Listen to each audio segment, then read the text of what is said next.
It is now 5 p.m. on Tuesday, April 28th, 2026. This meeting of the Killeen Independent School District Board of Trustees is now called to order.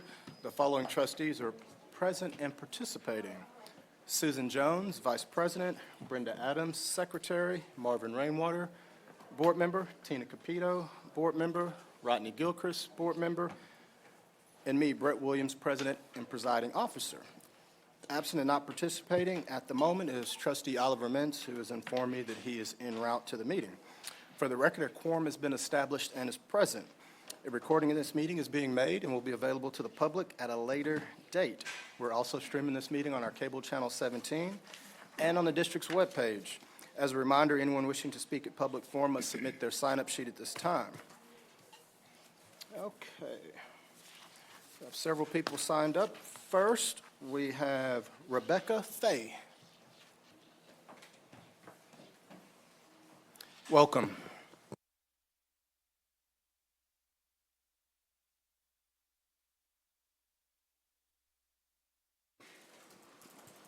Test. Good evening, Dr. Davis and members of the board. My name is Rebecca Fay. I live in Killeen. I recently taught a lesson to our 8th grade AVID students at Liberty Hill on the importance of letter writing.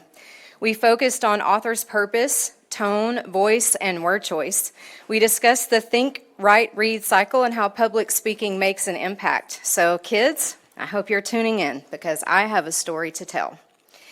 Once upon a time, or more specifically 2 years ago, KISD librarians really wanted to provide free books to our students. We wanted to make a difference, but we encountered an evil witch named Uncertainty, who threw out some roadblocks like, how could we reach a large number of kids in one place? How many books do we need, and how will we pay for them? So, although slightly uncertain, but more importantly steadfast, we did what educators do. We kept our options open, and we reached out to community partners and district departments for support. Then, from a land far, far away, our fairy godmother, Community Relations, appeared with her magic wand. Dr. Wilkerson invited librarians to join Shack's Family Fitness and Wellness Fair as a vendor to give our free books away. We worked through the details and began our journey. Then, little did we know, another appearance from the evil witch Uncertainty. How will we move this mountain of books from place to place? With another wave of her magic wand, enter property management on their noble steeds, also known as pallet jacks, handling the heavy lifting literally by moving books between locations, saving us time and energy. Librarians and district instructional technologists all work together behind the scenes, busier than Cinderella's mice before the ball. They drove to Austin over spring break, returning with 2 truckloads of books from Literati. They worked off the clock to box, sort, and label the donations. Then they spread the word throughout the land by social media, flyers, and morning announcements. They came early to decorate the table and prepared the most spectacular setup. They helped throughout the event to ensure each child left enchanted by a new book. Because of this collective effort, we proved victorious over the evil, dreadful Uncertainty and placed over 1,000 books into the hands of our kids. As an educator and as a parent, I'm grateful for Killeen ISD, where working together means we don't just tell stories, we help write them. And while this story has a happy ending, it's also a beginning. It is our wish that we continue this meaningful event happily ever after. Thank you. Thank you. Next, we have Jerica Bailey. Welcome. Good evening. My name is Jerica Bailey. I live in Killeen, Texas. I would like to thank the board and the district for their work done this year to improve the book ordering process while staying in compliance with SB 13. We know this process involves many steps, approvals, and careful review. That work shows a strong commitment to doing this well. From the library perspective, these improvements matter. Each step forward helps us place the right books into students' hands more efficiently. That directly impacts their learning, their curiosity, and their engagement with reading. Tonight's consideration of amendments to the DOI plan moves this work forward. Once approved and sent to TEA, it opens the door for students to access books they have been asking for all year. This includes books published after September 1st, 2025, as well as titles not currently in our district. Some examples are Spanish versions of existing titles at our bilingual campuses, updated study guides for our high school students, and new reference materials for our staff. We understand that meaningful change takes time. The progress made reflects careful planning and a focus on a long-term impact. That effort makes a difference for both our students and teachers. I also want to give a special thank you to Megan Cockrell for sharing her research with the DOI committee to support this work and help move it forward to the board.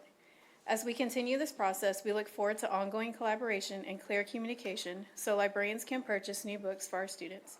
They deserve current, relevant, and engaging library collections where students see themselves and feel valued.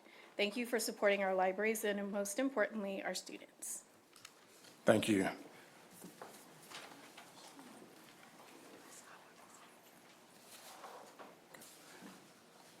Next, we have Ms. Peoples. Ms. Peoples, if you would, just for the record, state your full name when you get to the microphone. Thank you. Mary Peoples. Evening to everyone in their prospective positions. The Bible says in Proverbs 17:17, a friend loves at all time, but a brother is born for the day of adversity. Miss Howard is just that kind of person. Her excellent character, conduct, and spirit exceed her power, influence, position, authority, and so much more. The love, dedication, concerns, commitment, and growth mindset of Miss Howard has been nothing but top tier. During my tenure at Liberty Hill Middle School, Miss Howard has provided the students, staff, administration, and visitors with excellent safety measures. On and off campus, whenever an issue arose out of my scope, Ms. Howard is the person or staff I would seek for clarification and precision. I have substituted on many campuses. I can unequivocally say that her knowledge, wisdom, and understanding concerning the safety of the students, staff, and administrators and visitors have been top tier. The Killeen Independent School District is blessed to have an employee with such spirit of excellence. Thus, Liberty Hill Middle School was better due to her expertise, visibility, knowledge, and joyful demeanor and attitude. Ms. Howard's presence, voice, and great spirit have truly been missed. Ms. Howard was well known by everyone at the Hill, as we would say. The deep and abiding love and care displayed with and to everyone was felt. The students respected Ms. Howard because she required them to be accountable for the actions and their choices. Ms. Howard, who has been a guiding force during my time at Liberty Hill Middle School, has served a positive role model. Her presence is essential for our campus. It's striking how much can change when one person's absence. The school feels different without her leadership, and foundation of our school has been weakened without her. The students lack accountability, and we teachers have no one to turn to for guidance. Mrs. Howard is crucial for our school to thrive as it once did. She has a positive impact on so many different people in that school. She has a positive impact on everyone's life. If she didn't truly care about the children, she wouldn't have lasted this long. Thank you so much for your consideration. Thank you. Next, we have Trelunda Howard. Yes, sir. Welcome. Thank you. Good evening, Mr. President, Ms. Trustees, and Mr. Superintendent. My name is Trelunda Howard, and I am here regarding the proposal to non-renew my contract with Killeen ISD. I respectfully ask this board to review the actual evidence including the district's audio investigation recordings, before making a final decision regarding my career and certification. For over a year, I filed protected complaints regarding retaliation, discrimination, and reprimands issued without due process and based upon hearsay by my campus administrator, all related to biased investigations from your lead investigators. Those grievances were never heard. After advocating for a student's 504 accommodations, I received a written reprimand and threats to my job by my campus admin.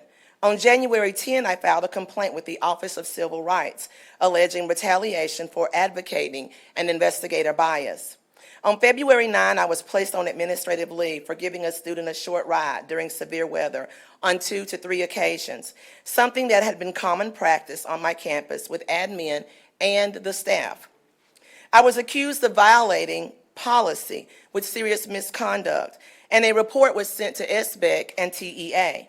My attorney requested at the end of the investigation the TPIA. What was overheard on audio recordings by the investigators is appalling. Investigators were heard saying to my partner, who is a witness, there is no written policy of giving students rides, but one would be added next year. Despite that statement, I remained on leave as investigators attempted to stack other frivolous reasons of discipline on me. Corrective reports to SBEC and TEA were never made. Even more concerning, in the investigation final report, he stated, Ms. Howard admitted to violating policy. That is a comment that never happened. I never admitted that. Those recordings also show serious issues with investigative bias, integrity, coercion, including leading questions, witness coaching, strong suggestions of inappropriateness, such as asking witnesses if I'm married or if they're dating me, which is not relevant. Information from a prior lawsuit at another district was placed in my personnel file to discredit and further retaliate against me.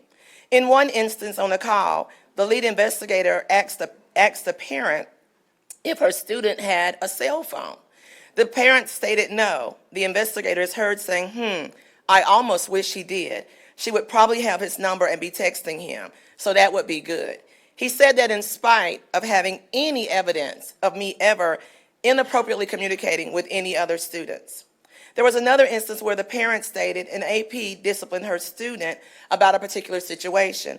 He asked, was it Ms. Howard? She said she didn't know who it was. He told her, put Ms. Howard's name down anyway. Should be concern to each and every one of you. Thank you. Thank you, Ms. Howard. Next, we have Joseph Baez. Welcome.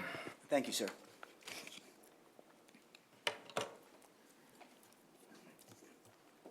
Joseph Baez, Harker Heights. Back in April 1st, 2026, I requested, pursuant to the Texas Public Information Act, the Killeen ISD Staff Culture and Climate Surveys for school years 2022 through 26, and the Killeen ISD Special Education Strategic Plans for school years 2022 through 26. On April 16, 2026, I received a response from the KISD's Attorney's Office, led by District Counsel Mike Harper, regarding my request for the Killeen ISD Special Education Strategic Plans for years 2022 through 26. The response stated, Mr. Baez, after checking with several departments and searching for documents, no documents were found responsive to your request. The latest plan found was for the 2018-2019 school year. That is totally unacceptable. Even Austin ISD has a strategic plan for special education services dated August 22nd, 2024 for the period of fall 2024 through spring 2027. Plus, what I also find alarming and unacceptable, Dr. Lorison, is that the TEA with SpedTex, which is the Special Education Information Center, has a 74-page document titled Pathways, the Texas Transition and Employment Guide to a Successful Life After High School for Students with Disabilities. And even though you must be aware of this document, I contacted you in regards to this very issue on behalf of a 17-year-old high school SPED student whose family does not have the support for their loved one from the district pertaining to life after high school for their student with disabilities.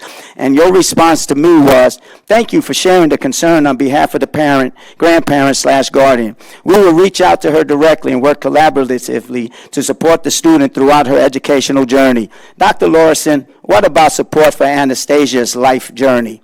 In regards to the Killeen ISD Staff Culture and Climate Surveys for school years 2022 through 26, I received an email response on April 13, 2026 from Mr. Harper's office with a website to a KISD video dating back to 2023. Knowing that Superintendent Davis had a survey conducted for the 2025-26 school year, I replied back on April 14th, Mr. Harper, it is greatly appreciated if I can receive all the information requested from KISD. On April 15th, I received an email stating, following your email yesterday, an additional inquiry was made regarding the survey you requested. Additional information was found and it has been attached. Attached was a 17-page document titled Killeen ISD Staff Culture and Climate Survey Results 2025-2026 that provided the feedback from the KISD staff, which contained 2 pages outlining district-wide key strengths and 10 pages outlining district-wide themes of concerns. Totally unacceptable. If I was a KISD school board trustee, it would be 2 pages, if that, of district-wide themes of concerns, and definitely 10 pages or more district-wide key strengths. District-wide themes of concerns regarding SPED, systemic concerns need to be addressed and improved. And in addition, leadership, culture, and communication that include concerns about a culture of fear and mistrust at certain departments and campuses need to be a culture of trust and open communication throughout Killeen ISD without Mr. fear Baez. and retaliation. As we have no one else signed up for public forum, we're closing public forum. We're now going to agenda item number 2, closed session. The board will now convene in closed session for any combination of the following. Agenda item 2A, consultation with legal counsel regarding amendments to local innovation plan as allowed by Texas Government Code 551.071. Agenda item 2B, discussion regarding district vulnerability assessment full report as allowed by Texas Government Code 551.076. Agenda item 2C, discussion regarding intruder detection audit report as allowed by Texas Government Code 551.076. Agenda item 2D, consultation with the district's legal counsel regarding pending litigation, a settlement offer, or other issues confidential under the attorney-client privilege as allowed by Texas Government Code 551.071. Agenda item 2E, deliberate the purchase, exchange, lease, or value of real property as allowed by Texas Government Code 551.072. Agenda item 2F, deliberate the appointment, employment, evaluation, reassignment, duties, discipline, or dismissal of a public officer or employee as allowed by Texas Government Code 551.074. And agenda item 2G, deliberate a matter regarding a public school student in which personally identifiable information about the student will necessarily be revealed as allowed by Texas Government Code 551.0821. Agenda item 2H, level 3 parent grievance as allowed by Texas Government Code 551.071, 551.0821. And then agenda item 2I, for the record, a level 3 parent grievance will not be heard on tonight as that will be amended from the agenda. No voting will take place in closed session. Any action the board wishes to take as a result of discussions in closed session will take place after the board reconvenes in the open meeting. And before we go into closed session, let the record reflect that Trustee Oliver Mintz joined us at 5:10 p.m. Welcome, sir. The time is now 5:18 p.m., and we are convening in closed session in the superintendent's conference room.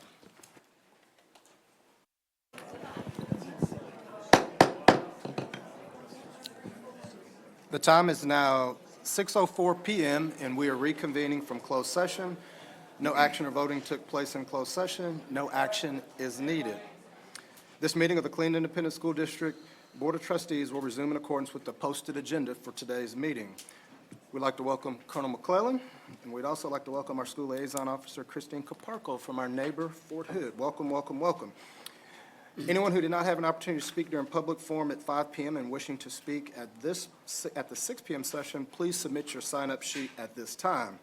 It has been the board's practice before each regular meeting to have an invocation and pledges of allegiance to the United States flag and Texas flag. Tonight, the invocation will be led by longtime trustee Marvin Rainwater, and the pledges will be led by students Jordan Woods and Oliver Harper from none other than Skipshaw Elementary School. Please stand.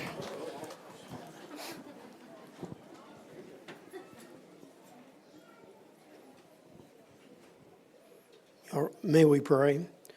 Our Father and our God, we're indeed blessed to be surrounded by people who love their children and people who want to teach and men and women who want to serve in our national defense.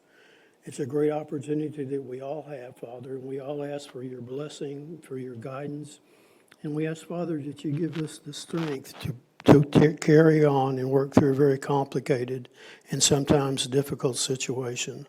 We ask, Father, that you protect our students and our campuses and encourage all those who work with them to hold them and to guide them in their hearts. In Jesus' name, amen.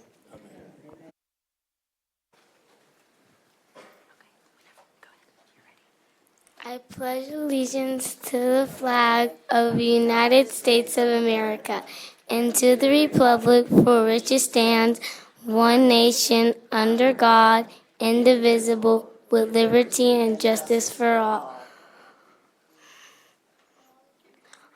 Honor the Texas flag. I pledge allegiance to the Texas, one state, under God, one indivisible.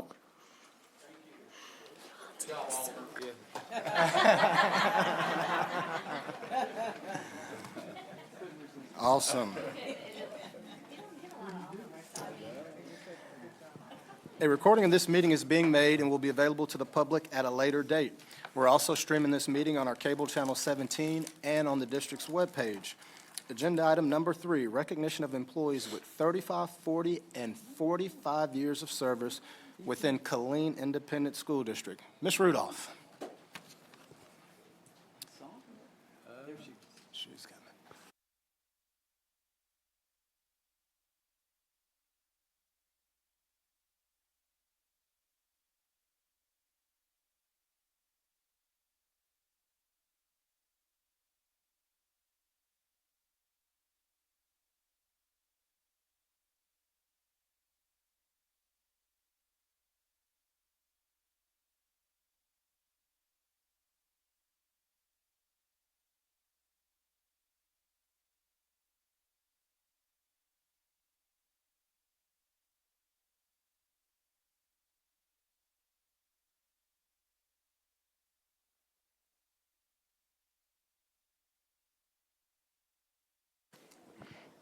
Good evening, President Williams, trustees, and Dr. Davis. Tonight, we have the honor of recognizing a truly exceptional group of employees, those who have dedicated 35, 40, and 45 years of service to Killeen ISD.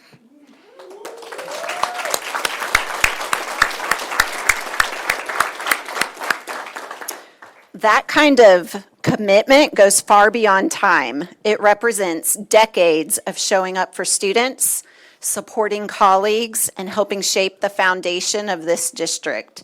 Their impact is lasting, and tonight we're proud to recognize each of them. We'll begin with our 35-year honorees. 35 years ago, in 1991, there was no Google, no smartphones, and if you wanted to get online, you probably heard that dial-up sound first. Classrooms looked very different, and the students they first served are now raising families of their own. Through all the change, these employees have been a steady and trusted presence for Killeen ISD.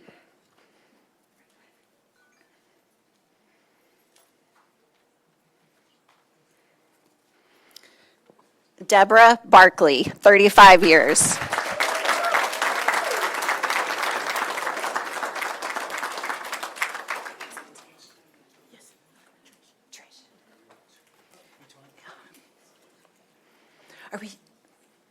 Do we normally do each one? Yeah. Mm-hmm.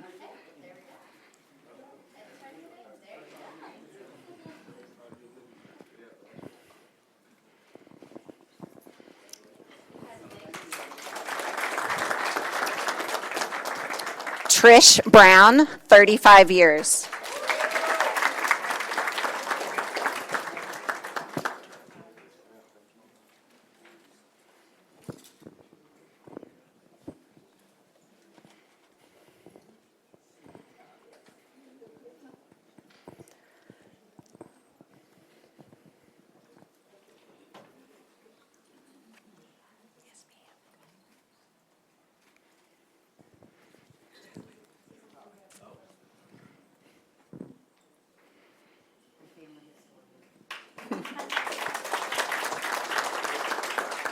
Leah Cannon, 35 years.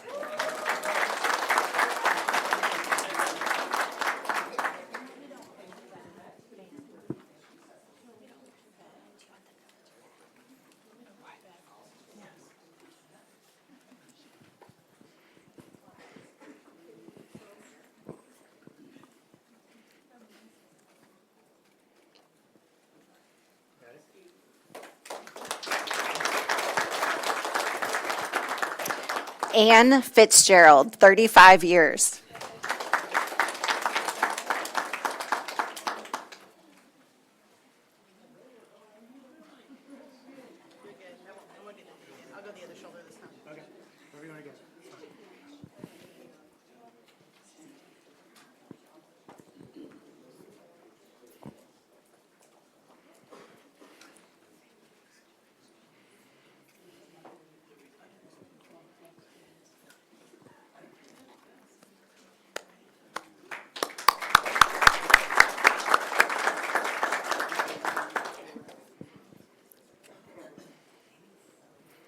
David Douglas, 35 years.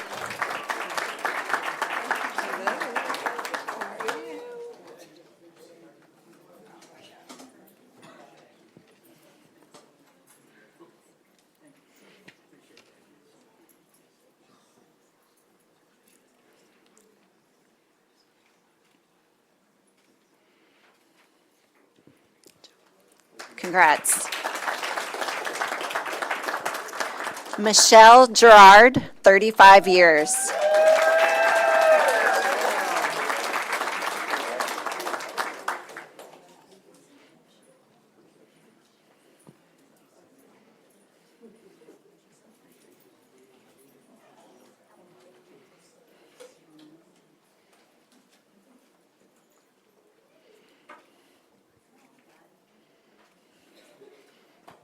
Congrats. Carol Hunter, 35 years.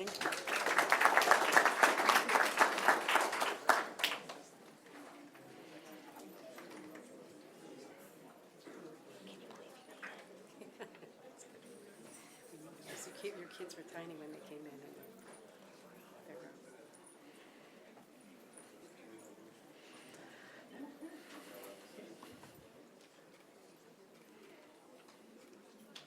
Congrats.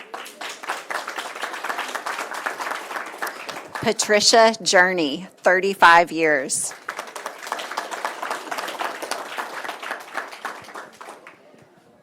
Miss Journey shared that her children were very small when she started, and now they're grown.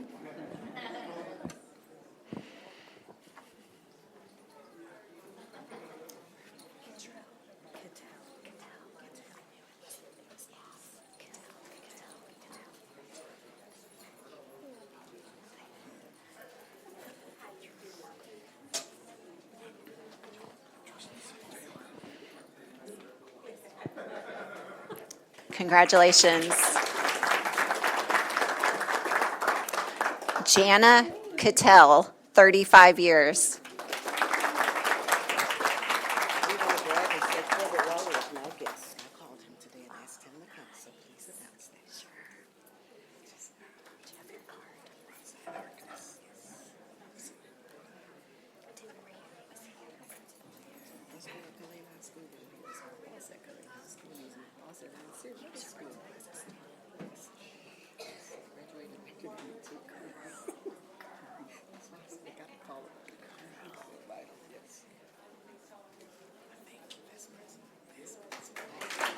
Congratulations. Rosalind Harkness, 35 years. Her special guest is Mr. Lawler, who's here tonight and served as her high school principal and her principal as an employee.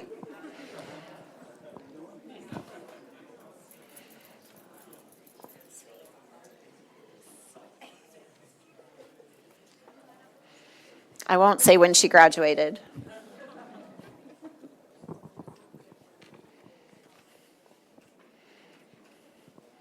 Congratulations.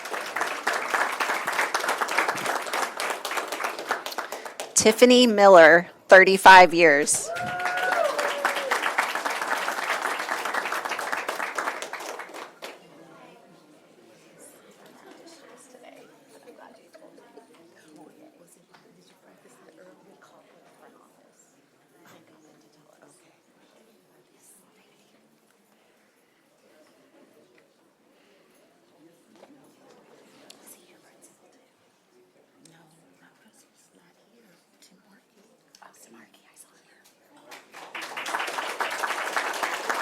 Congratulations. Marilyn Moe, 35 years.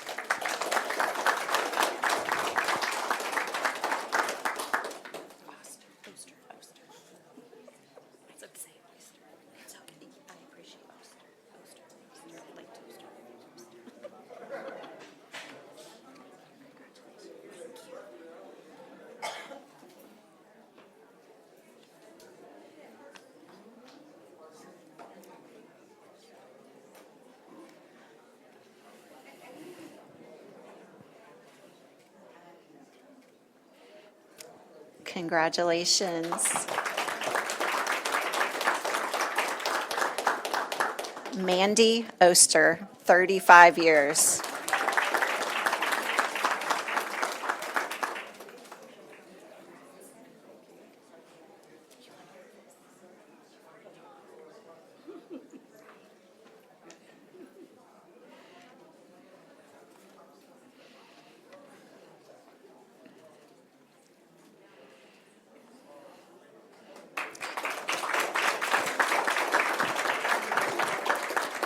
Mary Perry, 35 years.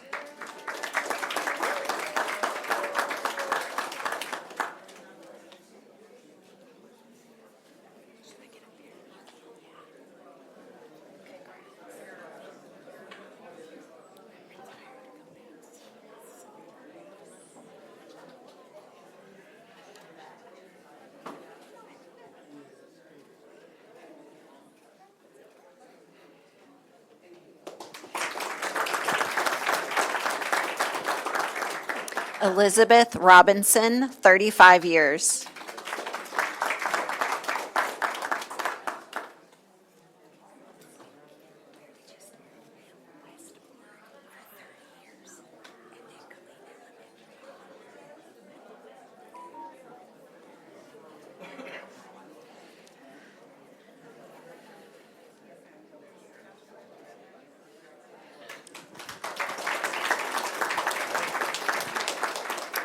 Julia Sellers, 35 years.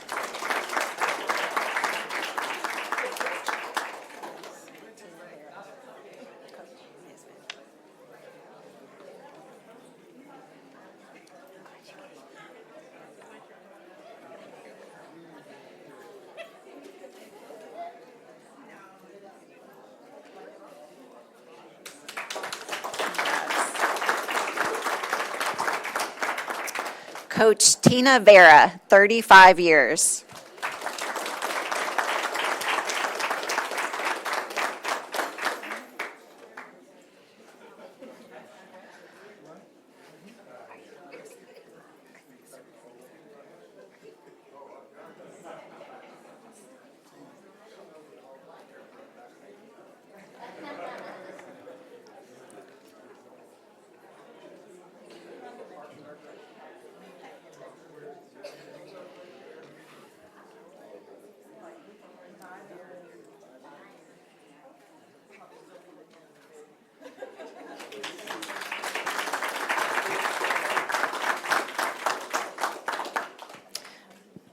Amy Ward, 35 years.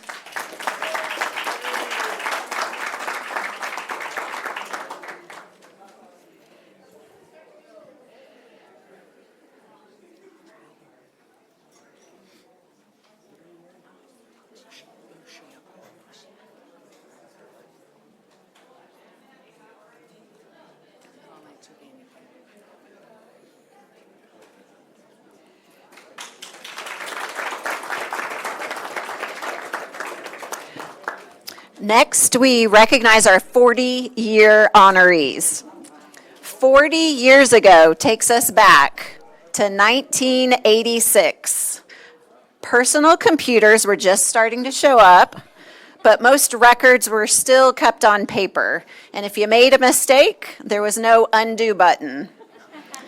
Since then, these individuals have helped this district grow, adapt, and move forward with every new generation of student. Claudia Beauchamp, 40 years.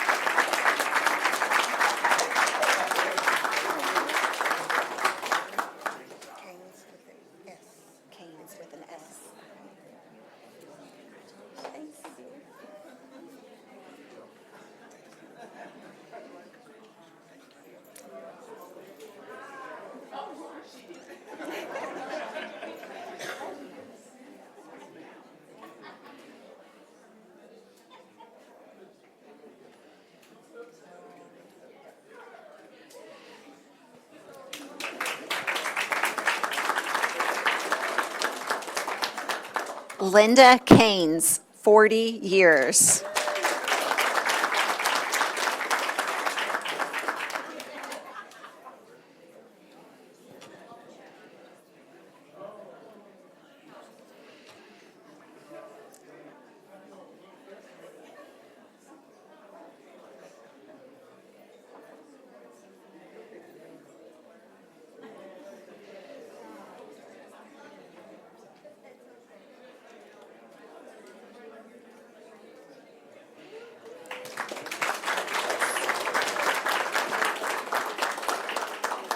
Sherry Miller, 40 years.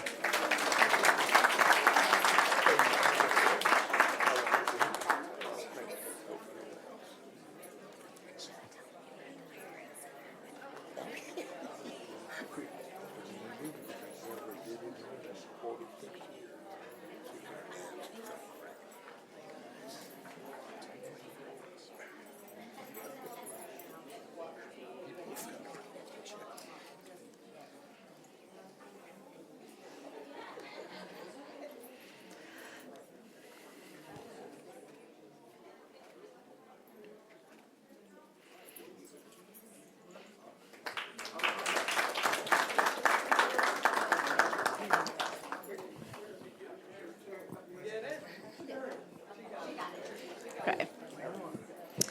Wayne Moore, 40 years.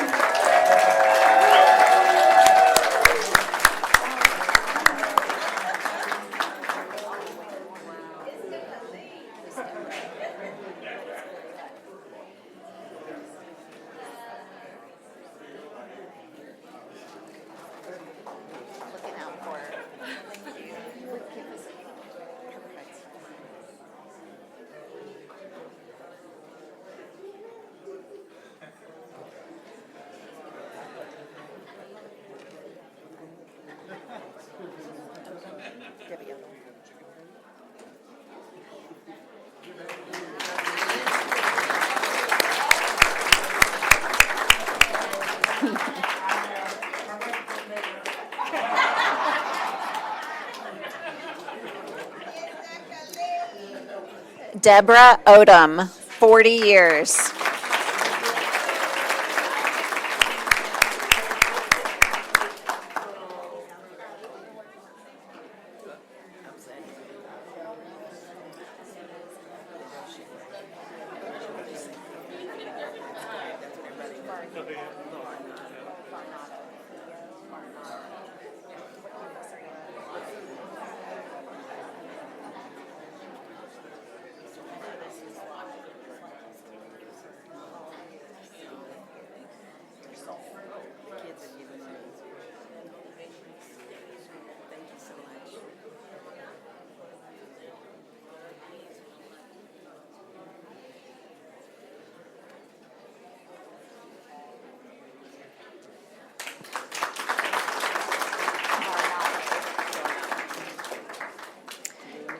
Theo Varnado, 40 years.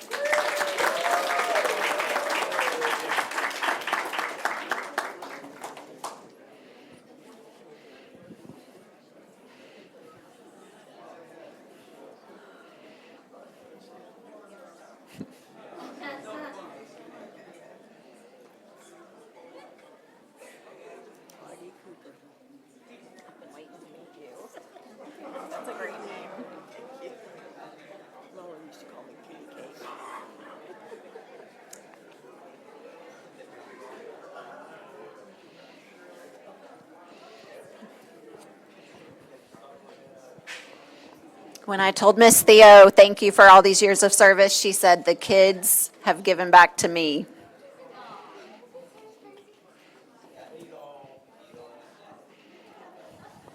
Congratulations.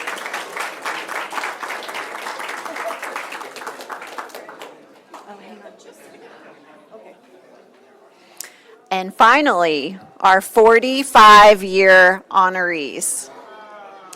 45 years ago, in 1981, a gallon of gas was about $1.25.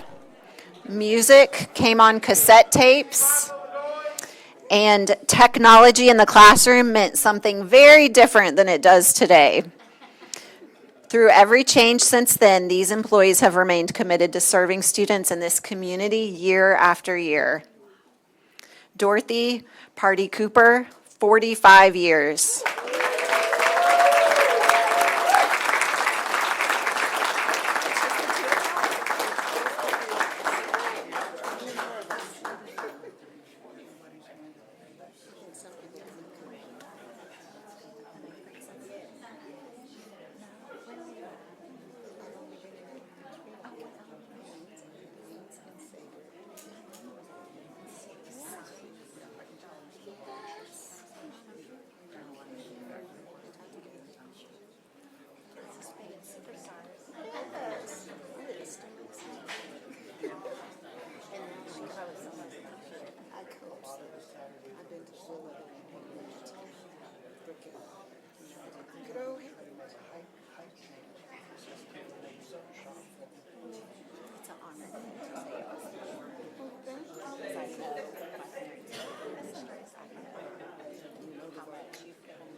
And our final honoree tonight is Miss Vivian Norman, 45 years.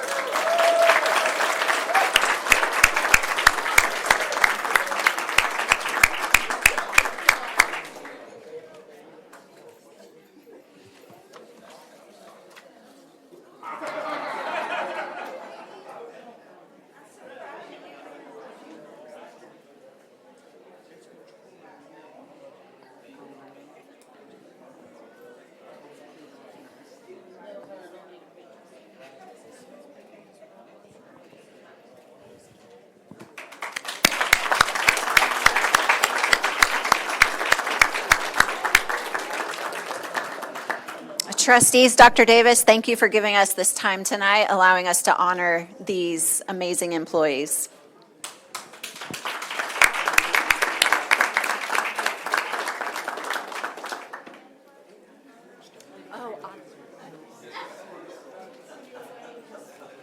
We have some more honors to do.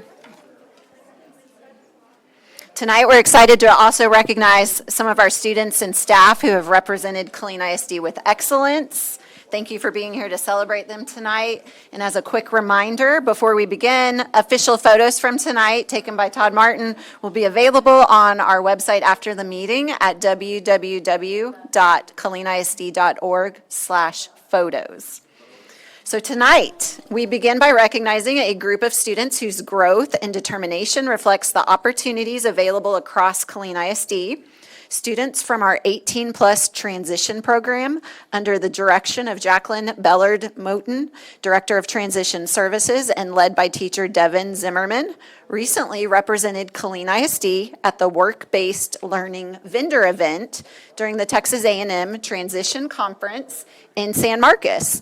At the event, students independently set up and operated their student-run business, Tailor Made Soda, where they created customized dirty sodas by adding flavored syrups and creamers to craft unique drinks for customers. This hands-on experience highlights the meaningful progress students are making through the KISD transition program, building real-world skills, growing in confidence, and taking important steps toward a successful future. Tonight, we're excited to welcome from Chaparral High School, Darian Hudgens, Shania Hicks, Garrett Kirschner.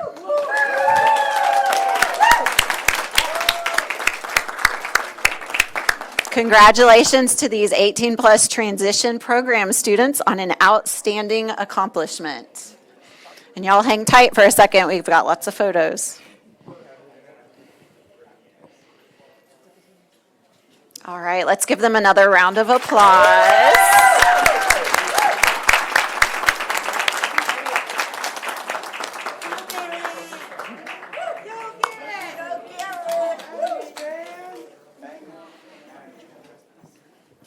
The next generation of educators are walking the halls of our schools, and tonight I'd like you to meet a few who are already making an impact. Students from the Killeen ISD Career Center recently competed among thousands of students at the Texas Association of Future Educators state competition.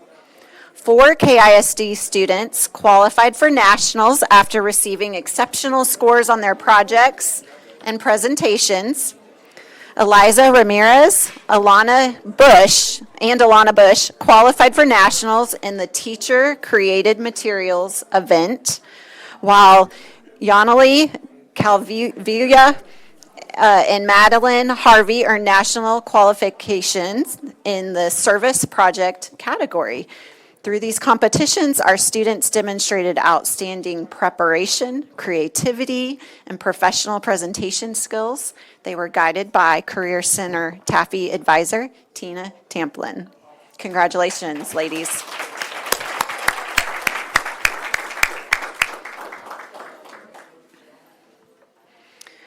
Next, we are proud to recognize 3 students who recently earned spots in an elite national choir. Sophia Molina and Ruben Gomez from Persian Park Elementary, along with Ryan Sparks from Audie Murphy Middle School, were selected to perform in the prestigious Oak National Honor Choir, an elite ensemble made up of some of the most gifted young vocalists in the country. With the support of music teacher Jordan Coe, these students earned the opportunity to represent Killeen ISD in Chicago last month alongside top singers across the nation. This achievement reflects these students' dedication and commitment to music, as well as the strong fine arts foundation available to all students in Killeen ISD. Please join us in congratulating these outstanding students.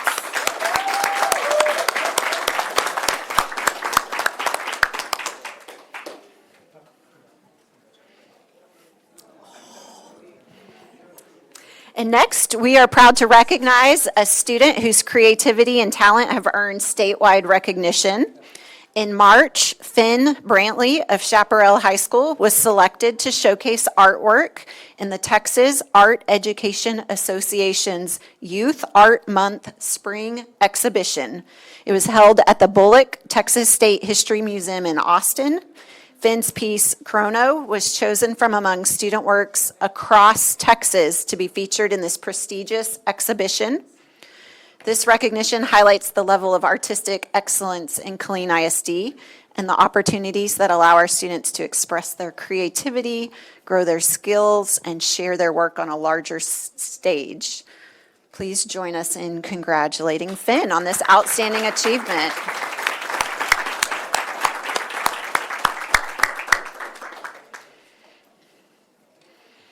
And next, we have 3 student athletes who competed at the state level and represented Killeen ISD with determination and pride. Ellison High School's Candy Knight, coached by Lisa Duncan, along with Early College High School's Alexis Pluaki, coached by John Maxwell, advanced to the Texas State High School Bowling Championships, competing against top bowlers from across the state. Reaching the state stage is an accomplishment reflecting the focus, perseverance, and commitment these students and their coaches have shown throughout the season. Their performance highlights the opportunities the students in the district have to compete and succeed at a high level.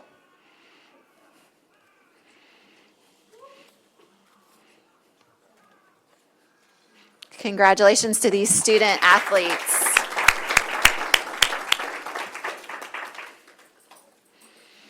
And next, we are proud to recognize our student athletes who represented Killeen ISD at the state powerlifting meet, closing out a strong season with grit and determination. Across both the Texas High School Women's Powerlifting Association and the Texas High School Powerlifting Association competitions, KISD athletes earned multiple top 10 finishes, reflecting their continued strength in our programs. Starting with Killeen High School, Alan Sellers, 4th place and a state record in deadlift.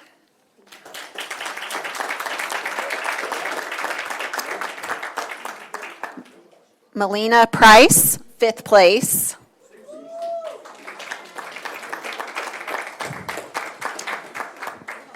Aliyah Abdeen, 8th place.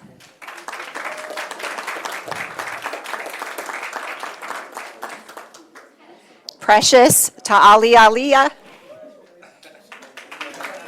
9th place. Harrison Nguyen, 10th place.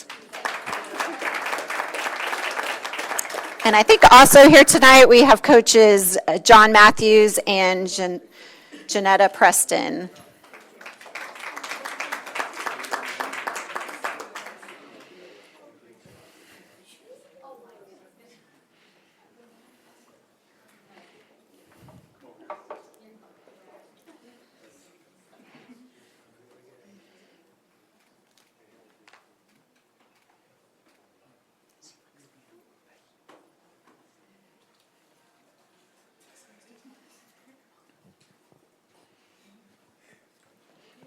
Congratulations to these Killeen High lifters.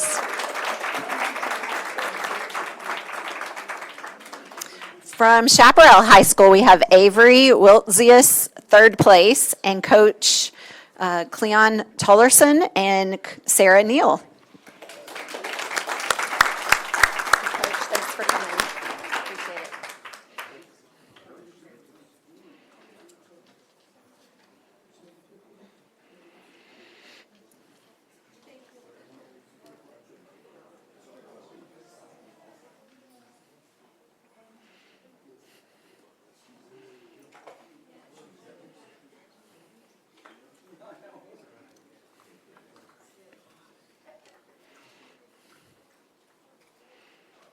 Congratulations.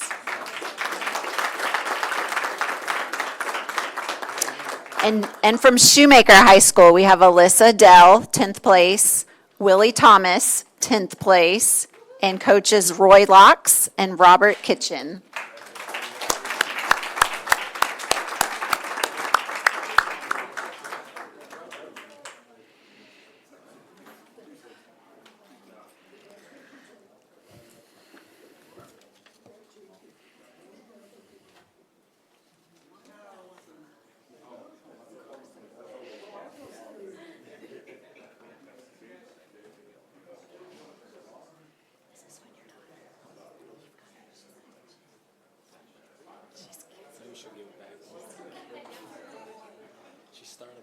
dance team this year too. She got a full scholarship to UT for mathematics. So she just got a new car.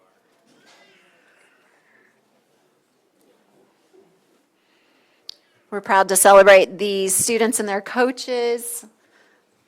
We'll give one more hand to our power lifters.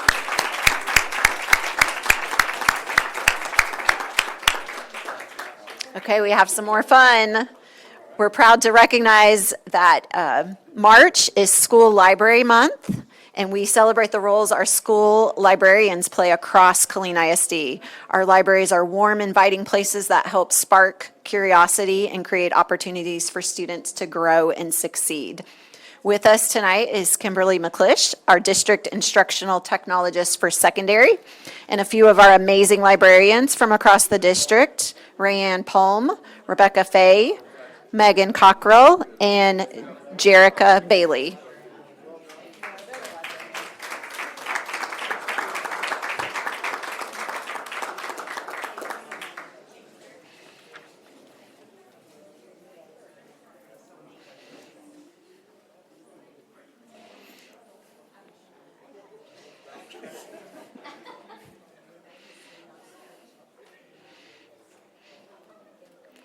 Thank you, and congratulations to all our librarians who make such an impact on our students and our school culture.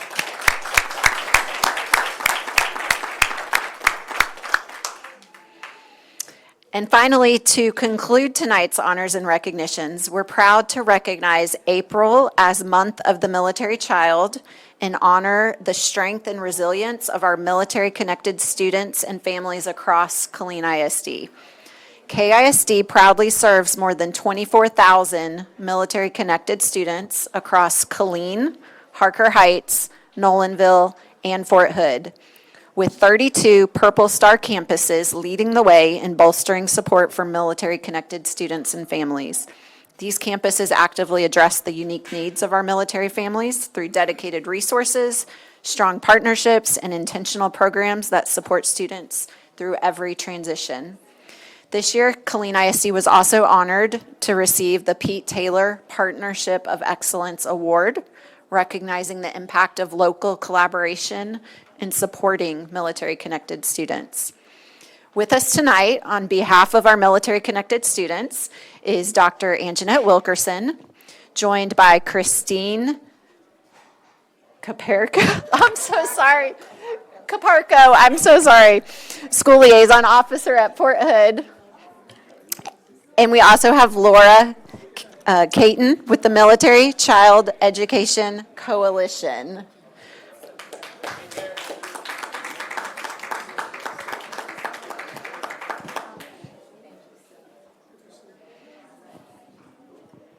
We also want to say appreciations to Colonel McClellan for his presence at our meetings and your continued support of Killeen ISD.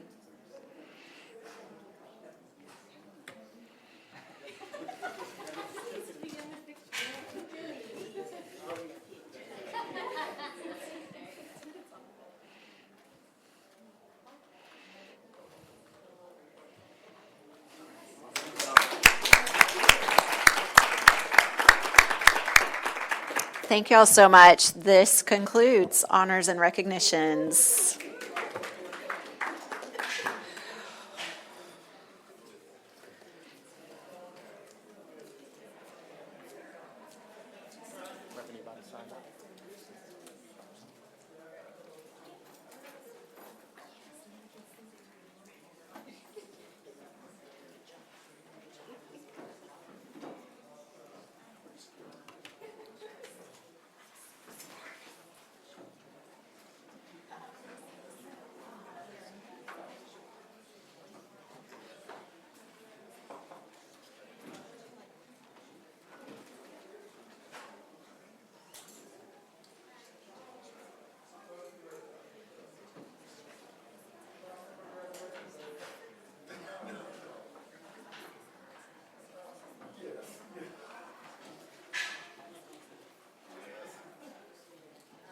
Okay, congratulations to all the recipients tonight.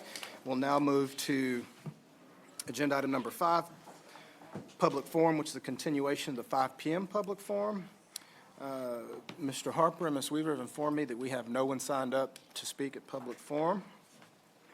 So we'll now move to our next agenda item, which is number six, consent agenda. A, consideration of revision to board policy BED local, board meetings, public participation. B, consideration regarding Senate Bill 546, required reporting on school bus seatbelt cost. C, receive and approve minutes for the April 14th, 2026 workshop meeting. Trustees, as a reminder, the consent agenda can be approved with one motion and one vote, or an item can be removed if that is a desire of a trustee to hear more information about that particular item. What is your wish? Madam Secretary. Mr. President, I move to approve consent agenda items 6A, B, and C as written. We have a motion by Secretary Adams. We have a second by Madam Capito. Any further discussion by trustees? There being none, all those in favor, show of hands. We have 7 in favor, none in opposition, 7-0 vote. Thank you very much. We'll now go to 7 action items for consideration. A, consideration of teacher and certified professional contract offers and employee agreement for the 2026-2027 school year. Welcome, Mr. Will Baker. Good evening, President Williams, Dr. Davis, board members. It is that time of year again to bring forth a list of names of teachers and certified professionals so that they can get their contracts approved for the 26-27 school year. As you know, Texas Education Code requires contracts for all educators who serve in positions for which an educator certificate is required, either by law or local district policy. We're also bringing forth employment agreements for those in professional positions that do not require a Chapter 21 contract under the Education Code. But as you know, we offer them one-year education employment agreements. Anyway, that's what we're bringing forward to you, and our recommendation is for you to approve teacher and certified professional contract offers and employment agreements for the 26-27 school year. Questions from trustees for Mr. Baker? This is an action item. Madam Secretary. Mr. President, I move to approve teacher and certified professional contract offers and employment agreements, renewals, extension offers for the 2026-27 school year. I have a motion by Secretary Adams. I believe I saw a second from Trustee Gilchrist. Any further discussion? There being none, all those in favor, show of hands. We have 7 in favor, none in opposition. Thank you very much, Mr. Baker. We'll now move to B, consideration of the 2026 amendments to the District of Innovation Plan. Welcome, Mr. Mike Harper. We bring for your consideration this evening amendments to the District of Innovation Plan. If you will remember, House Bill 1842 that was passed by the 84th Texas Legislative Session allows public school districts the opportunity to pursue the designation of a District of Innovation, which you all have done in the past. And this allows flexibilities available to Texas open enrollment charter schools to public school districts. If you will remember, back in November of 2019, the board adopted the resolution to initiate the process, and then the board approved the initial DOI plan on January 14th of 2020. And then the board approved the renewal of the DOI plan for 25 through 30 back in June of 25. And then recently, on April 15th of 2026, the DOI committee met and approved the proposed amendment to the DOI plan, which we bring to you this evening. There are a couple of things here. First of all, there are 2 items within our District of Innovation plan that TEA has advised us to remove. One regarding visitation, absences, excuse of that. We are not allowed to do that. And then the other section, the e-cigarette vaping exemption, as you'll recall, recent legislation took care of that for us. And so TEA is recommending that we remove those 2 provisions of the DOI plan. Then bringing 7 additions to our DOI plan. The first is the acquisition of library materials, an exemption from the Texas Education Code 33.026A, C, and E. This will allow our librarians who are obviously trained and have years of experience in looking for books, that sort of thing, to purchase those books. They would bring essentially by us exempting ourselves, we would take that responsibility back to what we had previously, allowing librarians to choose those books, submit an order form, and the principal approving those. You might wonder, well, how will librarians be able to ensure that they're selecting appropriate materials consistent with community standards? We have already purchased the on-shelf by Bookmark to be in compliance with Senate Bill 13, and currently it allows us to look and see if books are challenged, and then also allows us, for parents that have an objection to a book or several books, to mark those books where their student is not allowed to. So there also may be some challenges looking at books and allowing a librarian there on the campus to examine that. It might be appropriate for a middle school, but it's been purchased previously in an elementary library, and that librarian can take that and then move the book on without having to have board approval on each of those. So this will allow our librarians to purchase library materials without it being posted for 30 days and then the board taking action. The next area will allow class size flexibility. As you may or may not know, the Texas Education Code says for pre-K through fourth grade classes, there is a ratio of 1 teacher to 22 students. While our district certainly will work to do this as much as possible by exempting ourselves from this area and moving to a 24 student to 1 teacher ratio, this will allow us to streamline the process of asking for exemptions on each classroom basis. In other words, if there is one class that goes over just slightly by 1 student or 2 on a campus, that would require us to hire another teacher and level those classes in, say, a 3rd grade, for example. This will allow us a little more room before we have to do that. And as you know, our district often fluctuates throughout the year, and this would allow us some more flexibility there.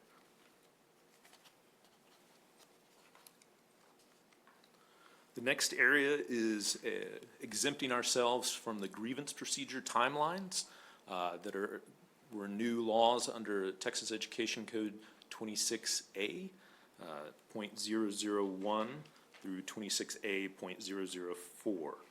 If you'll remember, the new law moved everything from business days to calendar days, and so we are looking at exempting ourselves so we can go back to business days.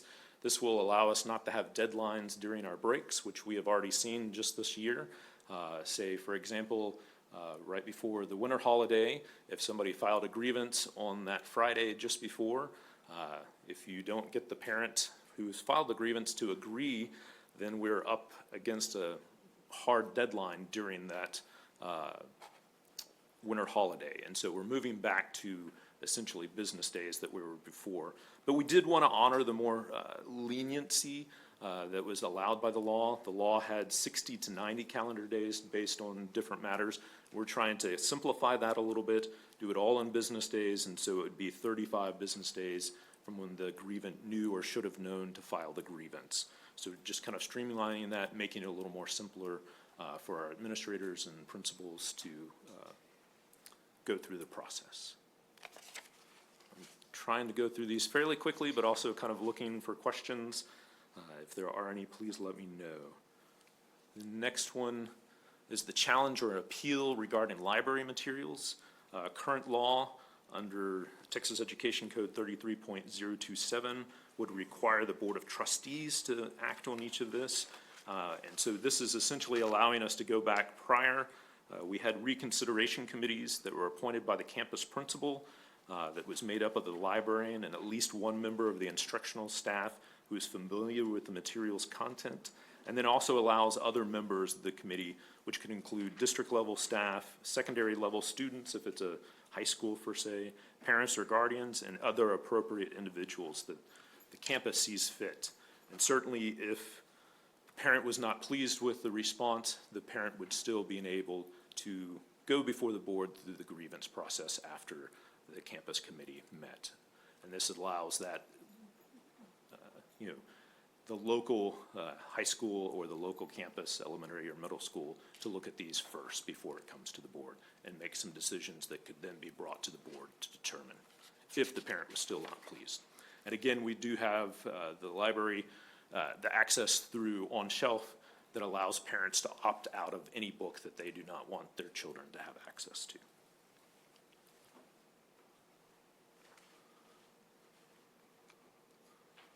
The next one, concerning probationary period for experienced hires. Under Texas Education Code, Section 21.102B, right now, if we hire somebody from outside of our district who is taught or has had experience as an administrator for 5 of the last 8 years, we are only allowed to give them a 1-year probationary contract. We're going to exempt, or we're asking and proposing to exempt ourselves out of this to allow us to go to a 2-year probationary period. That allows us for teachers, per se, to actually receive input on student data after testing comes back, to actually look and see how things looked in the classroom, and then also how things produced and how students produced on exams. And so this gives us a little more time to look at an administrator and determine whether they're a good fit before we're married to them, essentially, into a term contract. And this next one is the School Library Advisory Council. Currently, under Texas Education Code 33.025B, the law says a petition of either 10% of parents or 50 parents can force the district to form a School Library Advisory Council, or SLAC. And we are just proposing taking away that 50 parents and making it 200 parents, essentially to recognize that we are a very large district, and 50 parents is less than 1 parent from each of our campuses that we serve. And so going to 200 would, on average, be about 4 parents from a campus. Obviously, a high school could form this by getting 200 parents on that high school together, or really any campus together to form this.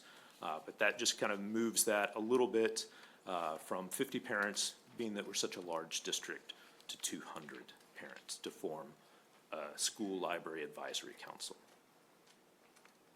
And then the last thing that we bring forward is currently under Texas Education Code 25.0344 and 25.0345, students who are the children of peace officers or service members are allowed to transfer. Essentially, they just ask to be transferred, and they are transferred. It does not allow the district to look at the capacity of the campus they're requesting to go to, and it also does not allow us to look at specific classes that they're, say, for instance, a bilingual program is packed at one of our campuses, and a student is wanting to transfer in there to the 2nd grade program, and the 2nd grade program, we're already at our max for those students. It does not allow us to look at that. The law requires us to simply move them. There's an additional portion of the law that doesn't allow us to work with the students who are being transferred and look at them like we do our other students. So it's currently students who transfer from campus to campus are held to certain requirements. The attendance needs to be there. And then in addition to that, if they are sent to DAP, a transfer can be revoked. Currently, under the current law, we are not able to do that with children of peace officers or service members. And so we're wanting to bring them back into, essentially allow us to look at capacity of the campus they're wanting to transfer originally, and then once the transfer is granted, to hold them accountable both for attendance and then discipline if it's an issue there. Yes, sir. Obviously, we should hold military students to the same accountabilities as all students, but I just wanted the board to consider the timeline of when students will most likely enter into a district is usually going to be in the summer. That's our predominant movement window, which is after most registration windows start. So they're automatically at the back end of selection of schools. Of course, I never want a school to be over capacity, but just want you all to consider that the military students start on the back foot when they walk into a district, just based on when they register. So please consider that for when thinking about allowing them to transfer to schools in the district. Point noted.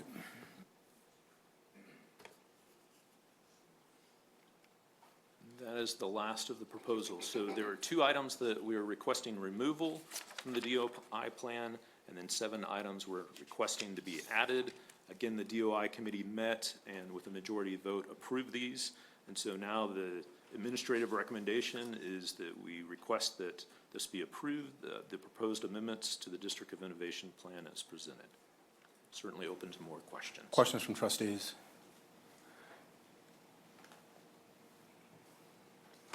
Okay, thank you, Mr. Harper. This is an action item. Madam Capito, I'm sorry. Okay, Madam Capito. I move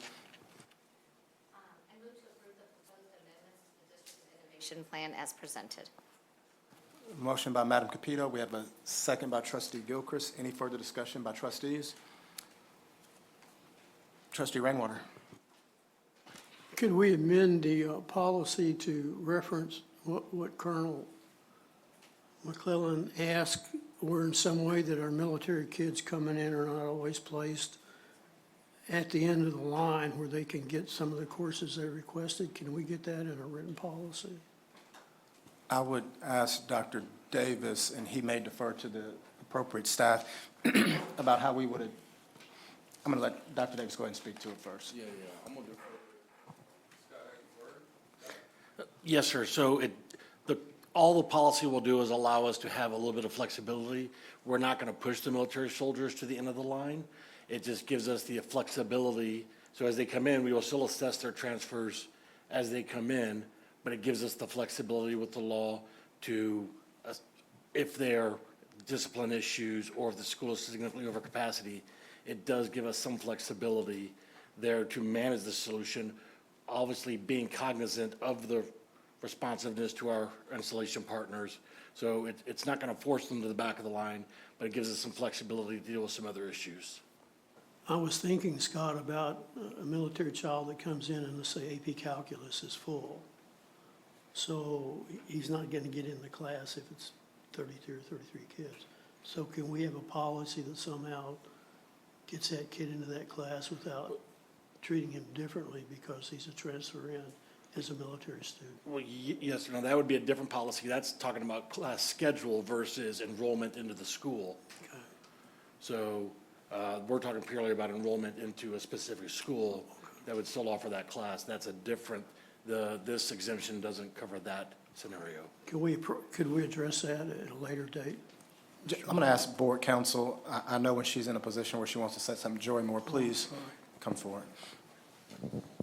At this point, for the District of Innovation, the process is that the committee has to approve a plan and send it to you guys for approval.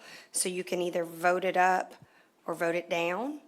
If you don't like the plan, you can vote against it, but you can't amend it without the committee's buy-in, so to speak. So if you have issues with a proposed amendment, you're going to have to send it back.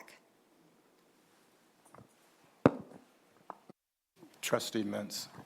So with due respect to our intrepid garrison commander, I cannot, I strongly disagree, and here's why. To allow, and I understand the PCS window, I understand that, but kids can register online in advance of coming. They can, there's nothing to preclude those parents that know they're coming here to get ahead of that game. It puts the district, and we have a district to run, it puts the district in a position where you're forcing class sizes larger, you're forcing schools to work at over capacity. It is a bad deal. I don't know that the problem is not easily ameliorated just by doing online registration. I mean, parents know that they're coming in it, I don't know what the standard is now to cut PCS orders. I mean, but they know months in advance typically of getting here, so they shouldn't be behind the line or at the end of the line. Somebody can tell me I'm wrong, but I don't know that it's going to change my position. Madam Vice President. So this doesn't restrict the parents who select a school in the Harker Heights High School area and they want their kid to go to Harker Heights High School. So that child would automatically be enrolled at Harker Heights High School because of our zoning. So if they're zoned for Harker Heights, that's where they would attend. current process is they can choose any school in the district regardless of capacity. Correct. We're looking to adjust that. Correct, I understand. But my point being is, most parents coming in are going to settle in a location of the school that they want their child to go to. So they're going to buy a house or rent a house in the Shoemaker footprint, or the Harker Heights footprint, or something of that nature. That's been typical for military families for generations. Again, there's that one up that doesn't work that way.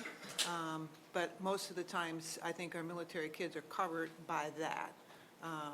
And we see that with families coming in. They select the Chaparral High School, so they buy in that, or they rent in that location. So, yes, I understand the policy, but I don't think it's going to impact our military students as much as it might seem. Any other questions from trustees? So we've got a motion on the floor by trustee Capito with a second by trustee Gilchrist to approve the proposed District of Innovation Plan as presented. There being no discussion, all those in favor, show of hands. We have 6 in favor. Those opposed? We have 6 in favor. We have 1 opposed, and trustee Rainwater, 6-1. Thank you. Now move to agenda item number C, consideration of the amendment to the resolution to declare a good cause exception for House Bill 3, Armed Security Officer Requirements, to determine the appropriate number of armed security officers for each campus in Killeen Independent School District. Welcome, Mr. Heckenberg. Good evening, Mr. President, members of the school board, Dr. Davis. I previously brought forward the good cause exemption to House Bill 3 for your approval. As we were going through our district vulnerability assessment audit, as TEA was reviewing that, they asked us to include the specific number of officers at each campus in that good cause exemption. So we have amended that document to show this information that's presented on the screen and ask for you to approve the amended document as stated. Questions from trustees for Mr. Heckenberg? There being no questions, this is an action item.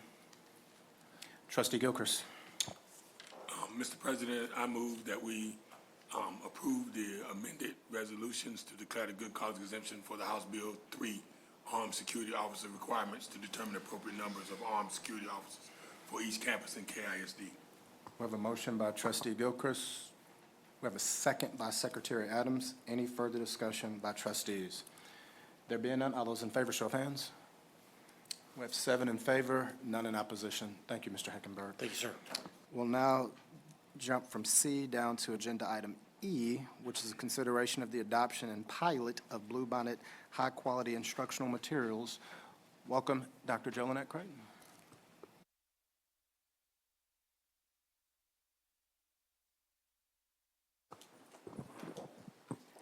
Good evening, Mr. President, Superintendent Davis, and members of the board.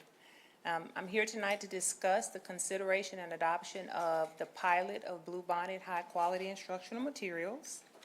The Learning Acceleration Support Opportunity is a universal consolidated application cycle that strategically batches grant funding. Some of the resources set aside for curriculum and instruction are Leadership and Instructional Foundations for Texas, also known as LIFT. LIFT is a 3-year program, and some of the components are Strong Foundations, Texas Instructional Leadership, and Texas Lesson Study. Killeen ISD applied for the grant in early December and was awarded $627,000 for 2 cycles, either planning for 4 middle school campuses and implementation for 1 elementary campus. And one of the requirements of the grant is that 70% be provided to the technical assistance provider and 30% to the district. In order for us to accept the grant, we must implement Bluebonnet in the campus identified for implementation. So we are implementing at 1 campus for 2 grade levels with 9 teachers. Questions for Dr. Creighton from trustees?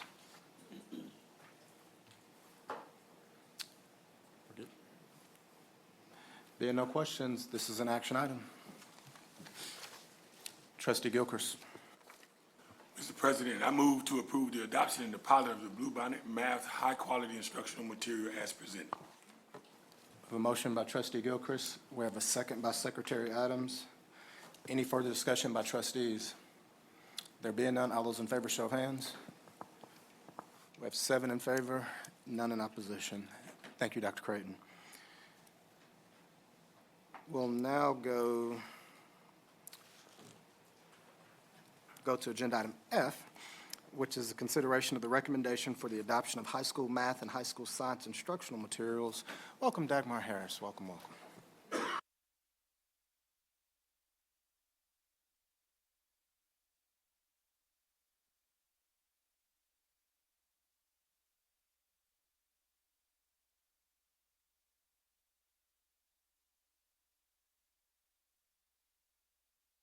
Is that not on? Talking to myself. For the people at home, let's start again. Thank you. Start again. Okay. Good evening, President Williams, Dr. Davis, and members of the school board. We're excited tonight to present instructional materials for math and for science, for high school only. Oh, do I have a clicker?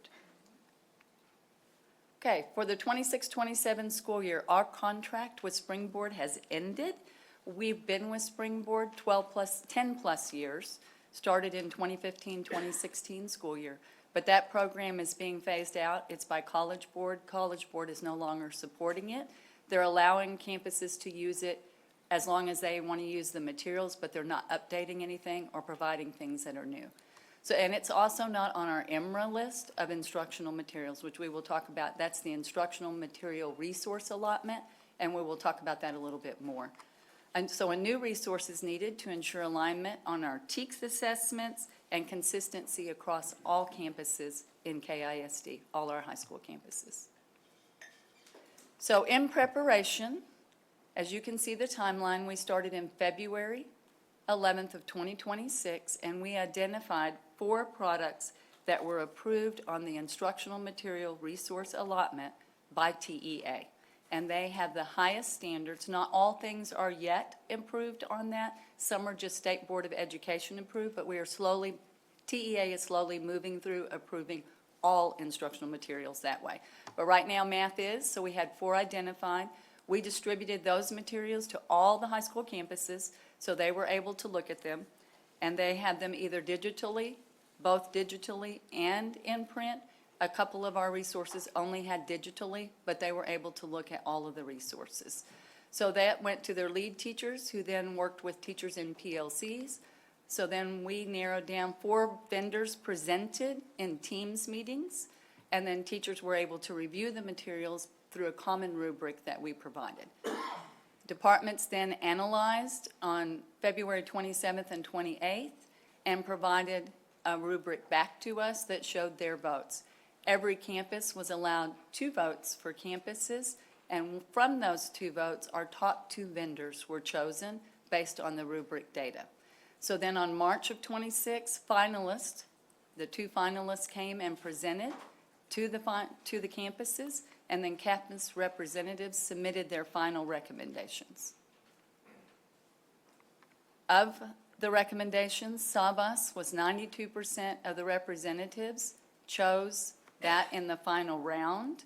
So Savas also earned 100% on the instructional material allotment EMRA rubric for Algebra 1, Geometry, and Algebra 2, and it's giving us the opportunity to provide that rigorous, consistent instruction across classrooms. We are not going to allow our teachers to not have any opportunities to have PD ahead of time to be able to see the instructional materials. So we are planning for that.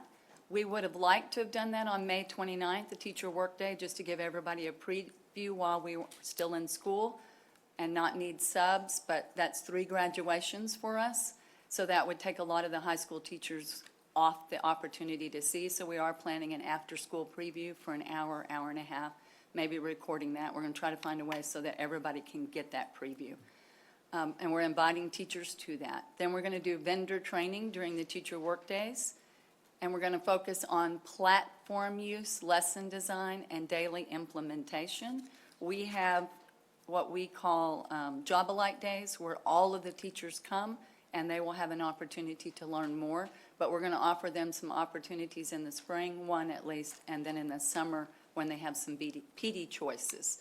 Then we're going to provide ongoing support for campuses, and we'll be monitoring their use and adjust as needed. We're providing them blueprints and outlines to use. They come within the textbook, and they will be following those and providing some additional training in the fall. So we will continue to support throughout the year. We will continue to gather feedback to see if people need additional support or what do they need in order to make this work. We're going to use data to guide our instruction, and then we will continue to take feedback to improve our implementation. Pre-calculus, we only had one book that was state approved, and that was McGraw-Hill. So we are going with McGraw-Hill for the year. It also gives us that common framework across campuses for instruction, pacing, and student support. Cosenza is the only approved resource for algebraic reasoning, so we are also going with that. We are currently using Cosenza, so we are just going to update our Cosenza to, again, ensure alignment with our state-approved high-quality instructional materials. This is the financial impact for KISD. The cost, we are recommending 2 years for everything except for McGraw-Hill. Because McGraw-Hill is the only textbook, we want to just recommend 1 year so that we can have an opportunity to look at alternate resources if the teachers are struggling or we find that it's not working for the district. But for Savas, based off of cost, we would like to recommend the 2-year adoption. The cost, as you can see, for 1 year is $562 with all the discounts. 2 years is $674,472. And then our discounts are $309,280 for 1 year, but $618,560 for 2 years. So our district cost would then be for 2 years, $51,912, which is less than what it would cost us to do 1 year based off of the EMRA credits that we would receive. For McGraw-Hill, we are only recommending the 1 year just because they are the only adoption, and we want to give ourselves the opportunity to look if we need to. So that cost is $90,921.61 just for the McGraw-Hill for that 1 year. Then Cosenza, we are also looking at wanting to use them for 2 years. We're already using that product. We're just updating what we're using. So that would be, the cost is $24,700. Our credits are $48,000 worth of credits, which would actually give us a little bit of money in the bank with $23,300 because the book is cheaper than what the EMRA credit is for adopting it. So our total investment in math, if we go with the 2 years, including just the 1 year from McGraw-Hill for pre-calculus, would be $119,533.61. So this is our recommendation, moving forward for 2 years with Savas, and then looking for the pre-cal with McGraw-Hill, and then the Cosenza for the algebraic reasoning. Do we have any questions on this before we go into science? Yes, ma'am. Madam Vice President. I'm sorry, I wasn't supposed to ask. For McGraw-Hill, I understand the philosophy of wanting to use it for a year and then see, but we're not doing that with Savas or Cosenza, but you said we're already using Cosenza, is that correct? We are currently using Cosenza, and with Savas, the discount is great to be able to use to be able to reduce for the 2 years. McGraw-Hill, because they are the only, doesn't have as large a discounts for us. But that was going to be my question. They did have a discount, though. They did have a slight discount, and we can certainly do that for 2 years. We just wanted to give the opportunity to teachers to have a look at that, because right now, that product is extremely expensive as well, and we feel like if more vendors are on, it might drop next year, so we were trying to judiciously use our funding. One of the frustrations that I have sometimes is we change systems too quickly.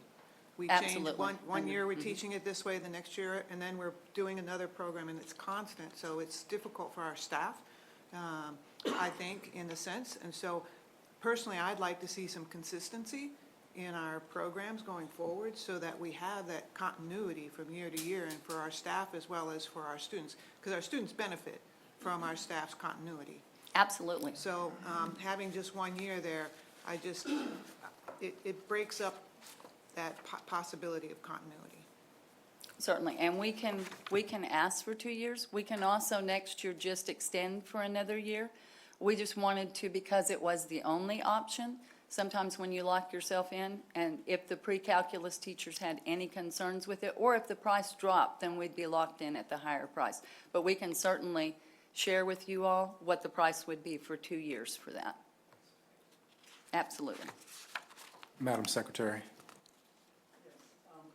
Could you repeat for me the rollout schedule after school, something you were saying? Yes, In ma'am. May, during graduation week?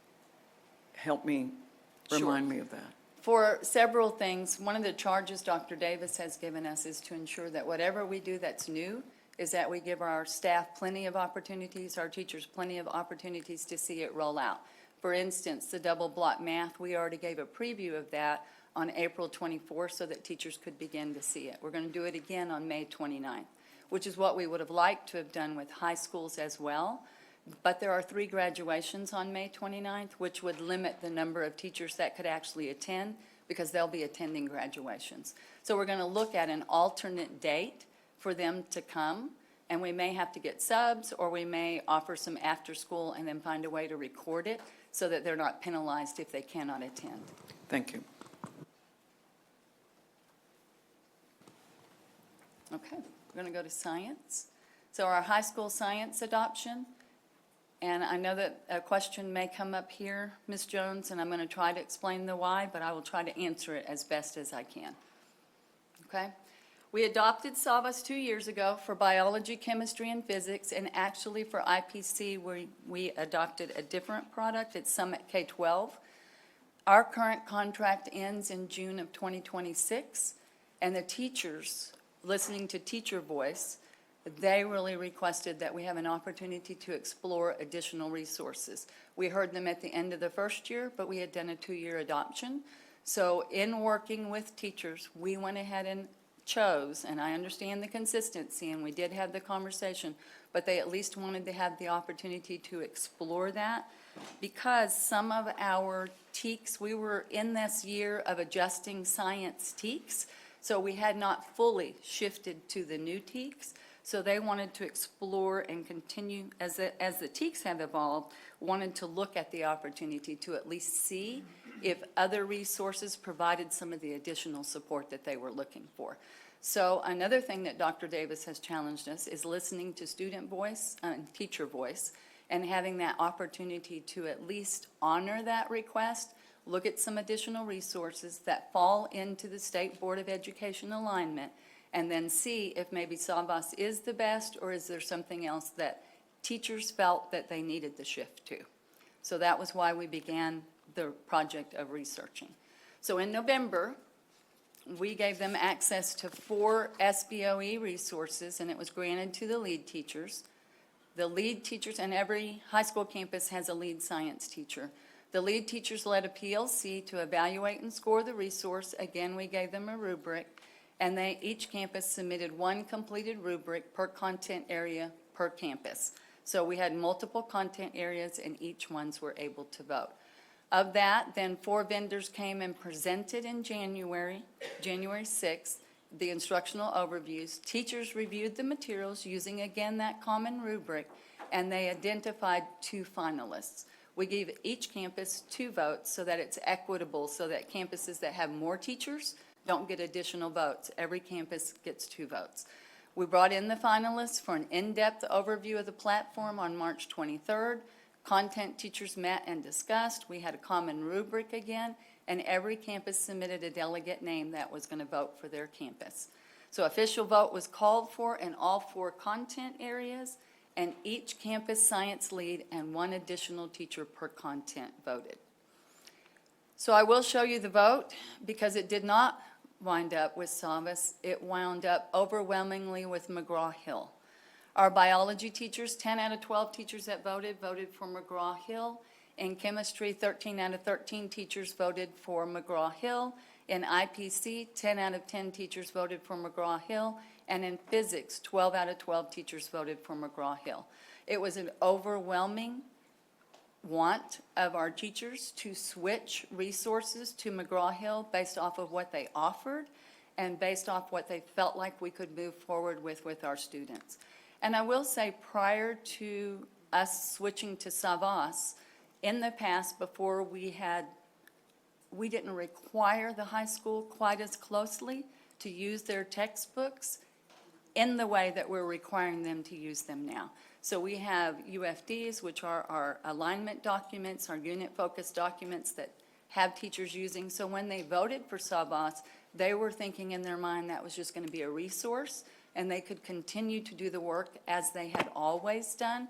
But with the new TEKS and being more aligned with our UFDs, after that, they looked at the resources through a different lens of, if we're going to use these UFDs, if we're going to be required to use them, then we want to take a second look and see if there's a resource that aligns more with the changes to the new TEKS and works better for us as teachers. So taking all of that into account, we are recommending McGraw-Hill. Again, we're not leaving them on their own. We will try to find a date. We cannot use May 29th. Ms. Adams, again, because of the graduation, so we are going to try to find a way to provide that. There will be some vendor trainings on the teacher work days, on the Job-alike days, that will focus on platform use, lesson design, daily implementation. We will continue to support going out to the campuses, visiting the PLCs, doing all of that work, monitor use. We have lead teacher meetings every month so we can hear back from them in both the science and the math and make adjustments as we need to. We will provide some additional training in the fall based on what we see and hear from our staff. We will continue district support throughout the year. We will use data to guide the instruction and continue to use teacher feedback to improve implementation and make any changes that we need to make. Here's our financial investment. We are again recommending 2 years. We do not have the IMRA credits because science has not yet been IMRA-tized. It's not really a word, but it hasn't gone through the IMRA process yet. So that's the reason that we don't have those credits up there. But again, you can see the 2-year discount is well worth it. And to your point, having it for 2 years gives us a chance to really see if it's working for us before we have another conversation. So the district to impact for 2 years is $560,737.20. We do have some PD that comes with that, which we will be utilizing early on to ensure the teachers have what they need. So I'm reading on the side here where it says one class set of 30 textbooks per teacher. So the students will not get a book assigned to them individually? Right. They'll just be in the classroom? They will be in the classroom. And I read here that the digital access will also be available to the student? Yes. But if they don't have a device or they don't have the means to access at home, how do they do their study? We have put in here 10% additional textbooks, so we will have some available for student checkout if they don't have a device or need them for home. Okay, thank you. You're welcome. Okay, so our total district investment between math and science with our IMRA credits and our total cost would be $680,270.81. Math offsetting a little bit of the cost for science, so the 2 years is actually less expensive than the 1 year.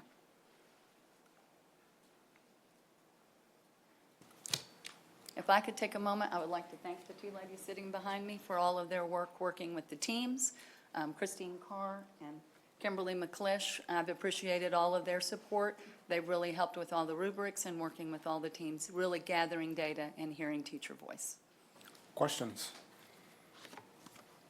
This is an action item. Madam Secretary. Mr. President, I move to approve the adoption of the recommended instructional materials for high school math and science. Motion by Secretary Adams. We have a second by Trustee Mintz. Any further discussion by trustees? There being none, all those in favor, show of hands. We have 7 in favor, none in opposition. Thank you, Ms. Harris. We'll now go back to item D, which is consideration of certification of provision of instructional materials form for the 2026-2027 school year. Welcome, Dr. Buckley. Thank you. Thank you for adjusting. The certification provision of instructional materials is an annual requirement under Texas Education Code in which the district affirms that all students will have access to instructional materials that fully cover the Texas Essential Knowledge and Skills for the 26-27 school year. Completion of this process, including board ratification, is necessary for the district to access state instructional materials funding. So based on the pre-work form in your packet, the district will provide 100% tax-aligned instructional materials across all core subject areas and grade levels, including reading, language arts, math, science, and social studies. Materials are managed by the district level to ensure consistency across all classrooms. The district uses a combination of highly qualified resources and targeted supplemental tools. Examples listed in the pre-work form include the curriculum that you just adopted. That's why we wanted to put this at the end. The Blue Bonnet and the newly adopted high school math and science curriculum. Additionally, it includes iReady and Savas for mathematics, Studies Weekly and McGraw-Hill for social studies, Savas, HMH and McGraw-Hill for science, and Spanish instructional materials are also in place to fully support our bilingual programming.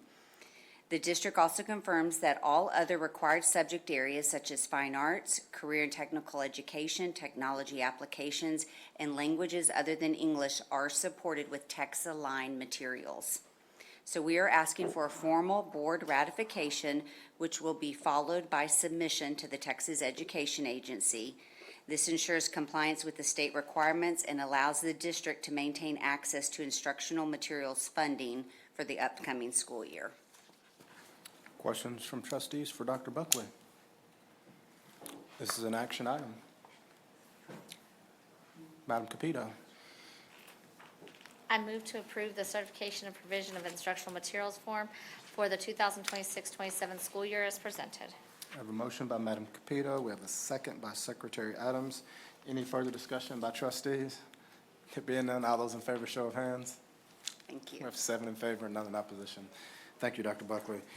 We'll now move to agenda item G, which is a consideration of the Ellison High School auditorium roof replacement contractor rank order. Welcome, Mr. Rich. Thank you, sir. On November 12th of 2024, the board approved the selection of Engineered Exteriors as the roofing consultant engineer for the roof replacement and repair projects related to the May 2024 hailstorm. And on November 18th, the board approved a contract with Engineered Exteriors. November 18th of 2025, the board approved a contract with Engineered Exteriors for the Ellison High School auditorium roof replacement project. On March 2nd of 2026, we issued a request for competitive sealed proposals, and we received proposals on April 9th from 6 contractors. Staff graded and ranked those proposals based on the criteria shown on our contractor rank order. And Johnson Roofing was the top-ranked contractor. Johnson Roofing's bid of $1,018,412 includes a $200,000 contingency allowance.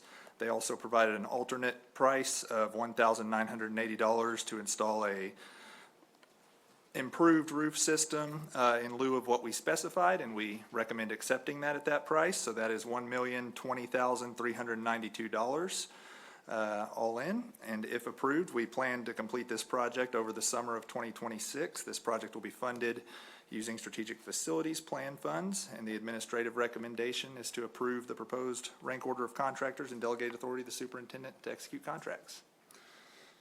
Questions for Mr. Rich? This is an action item. Madam Capito. I move to approve the proposed rank order in the contractors for the Ellison High School auditorium roof repair project and to delegate the authority to the superintendent or designee to execute the contract, provided there are no material changes to the contract, including with the procurement package. We have a motion by Madam Capito. We have a second by Trustee Gilchrist. Any further discussion by the board? There being none, all those in favor, show of hands. We have 7 in favor, none in opposition. Thank you, Mr. Rich. Thank you. We'll now go to agenda item H, which is consideration of the Alice W. Dowse Data Center relocation project contractor rank order. Thank you, sir. So on July 15th of 2025, the board approved the selection of Huckabee for the architectural and engineering services related to the Alice W. Dallas Elementary School Data Center Relocation Project. And on August 26th of 2025, the board approved a contract with Huckabee. This project supports decommissioning the KLSS facility as we intend to relocate staff from that facility to the new admin building in October of this year. The data center is the last piece still at KLSS, so relocating it to the existing IT closet at Alice W. Dallas Elementary School also puts it in a better position at our south side of our district for future growth, and that was recommended by technology, keeps them on separate power grids as well. The district issued a request for competitive sealed proposals, and we received those on March 26th of this year from 2 contractors. Staff graded and ranked those proposals based on the criteria that we show on the contractor rank order, and HCS Incorporated was the top-ranked contractor. HCS's bid of $553,600 includes a $35,000 project contingency allowance. We weren't really positive on the budget for this project. We budgeted a range of $600,000 to $1 million, so we're under that $600,000 amount. There is an additional cost for technology. They're going to run a new fiber line to the new data center there. That threshold will be under the board approval threshold, so there's money coming there that we'll have to spend as well, but that's the only other major expense for this project. So again, this project will be funded through the Strategic Facilities Plan budget. It's planned to occur over the summer of '26 with a planned completion date of July 31st of 2026. And our recommendation is to approve the proposed rank order of contractors and delegate authority to the superintendent to execute contracts. Questions for Mr. Rich? Madam Vice President. Mr. Rich, have we used HCS before? We did, not on a project quite this scale. I mean, they did, actually, it was a kind of a random project we did with ESSER. We had some projector replacement projects that also replaced whiteboards at campuses across the district over a summer, and they did a great job for us on that. Okay. They've also done some work here locally with the city of Killeen. Well, I know we use cloud a lot. Yes, ma'am. And they've done well for us in the past. And then the 5% spread on here was what caught my attention. So what was the differences in there? Was it strictly price? Yes, I think price is all that drove it here. They're both highly qualified. HCS has done a lot of educational projects, so it's really hard to differentiate the two in terms of qualifications. I know we've done a lot of work. We have a unique relationship with cloud that goes back 40 years, but for this project, I think it was price that drove it. I mean, it's hard to say how 4 different people graded, but just as I looked at the scores, it was largely price from what I saw. Thank you. Trustee Mintz. Mr. Rich, my question concerns not so much the construction. It's kind of the risk of data loss, it's cybersecurity during that. How are we mitigating those risks? And I'm the right guy to speak on that. No, I'm really not. That's why I I'll asked. tell you, we do have 2 data centers. So they're going to take one down and keep the other one operational. So there shouldn't be any interruption of service for the district. Our technology team's been working on this throughout the project. I mean, they've really been closely coordinating with Huckabee on all of this. So they don't foresee any issues in terms of data loss or anything like that with this project. It's not an issue till there's an issue. Yes, sir, understood. Please just put some extra safeguards around that. I'm not worried about the building. That's pretty low-hanging fruit, but the data is a huge, huge risk. So Yes, sir. please make sure we've got some safeguards. Any other questions? This is an action item. Madam Capito. I move to approve the proposed rank orders for the contractors for the Alice W. Dallas Elementary Data Center relocation project as presented, and delegated authority to the superintendent or designee to execute the contract, provided there are no material changes to the contract included with the procurement package. We have a motion by Madam Capito. We have a second by Trustee Gilchrist. Any further discussion from trustees? There being none, all those in favor, show of hands. We have 7 in favor, none in opposition. Thank you very much. We'll now move to I, which is a consideration of the selection of an architect, geotechnical, and materials testing engineer for the Palo Alto Middle School renovation project. Mr. Rich.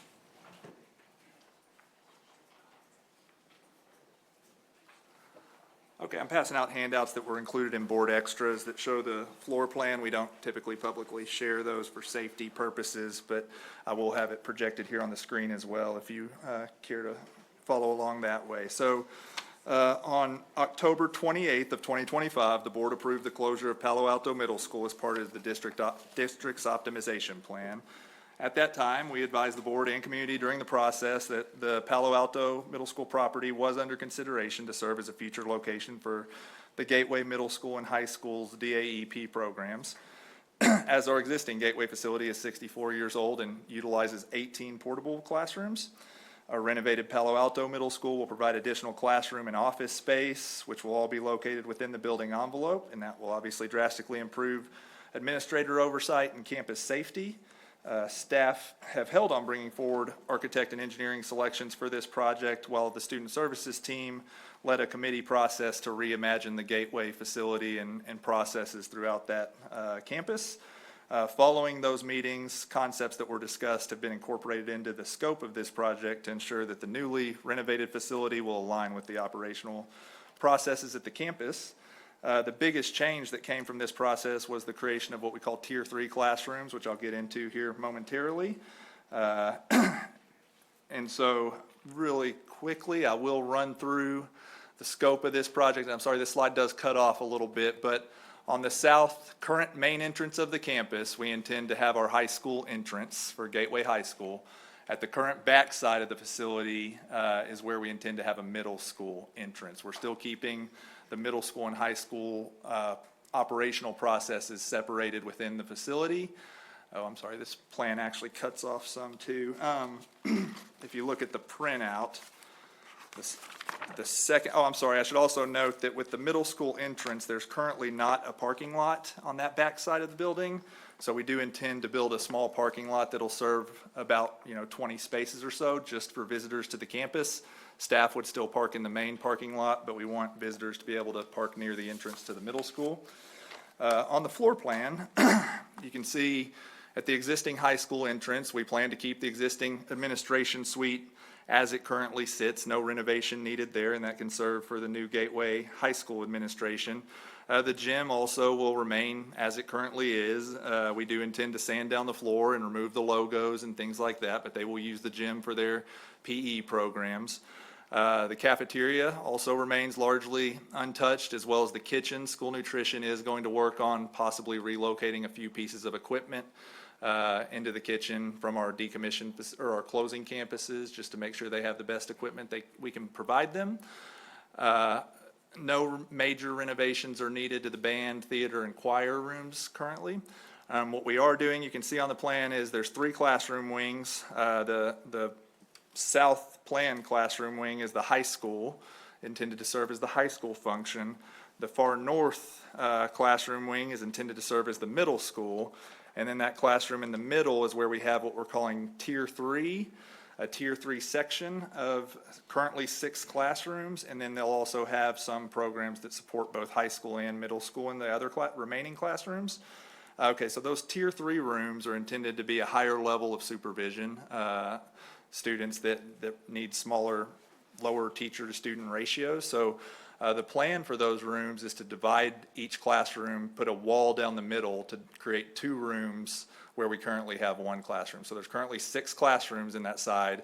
By dividing them, we'll create 12 classrooms. Those classrooms will hold 6 to 8 students in study carrels in those Tier 3 spaces. And then as they progress through the program, the campus would outclass them into the general population of the campus. So that was one change that came through the reimagining process.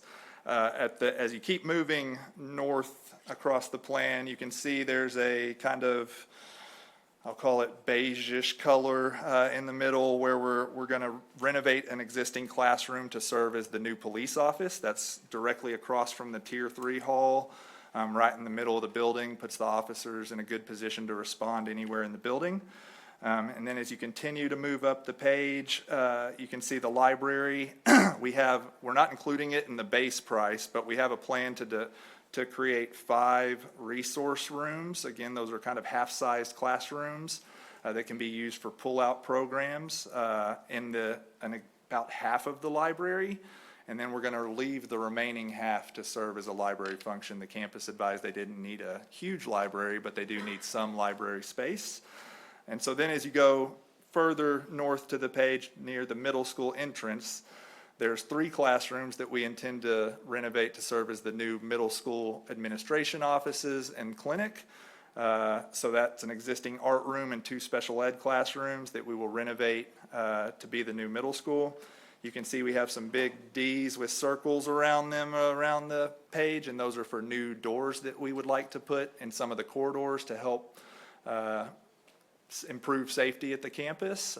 We do need to look at code and make sure that we can add the doors for egress where we need them. And then we also will have, we'll have 1 alternate price for the library resource rooms that we'll consider whenever bids are received. And then we'll request 1 more alternate price to gut the locker rooms adjacent to the gym. The campus doesn't have a need for locker room space. So our intent will be to have the contractor price just gutting those spaces. It helps us from a maintenance perspective, just a lot of water faucets and toilets and things like that create maintenance needs if we gut it. Those won't be there, but also it'll help provide us with a district storage location.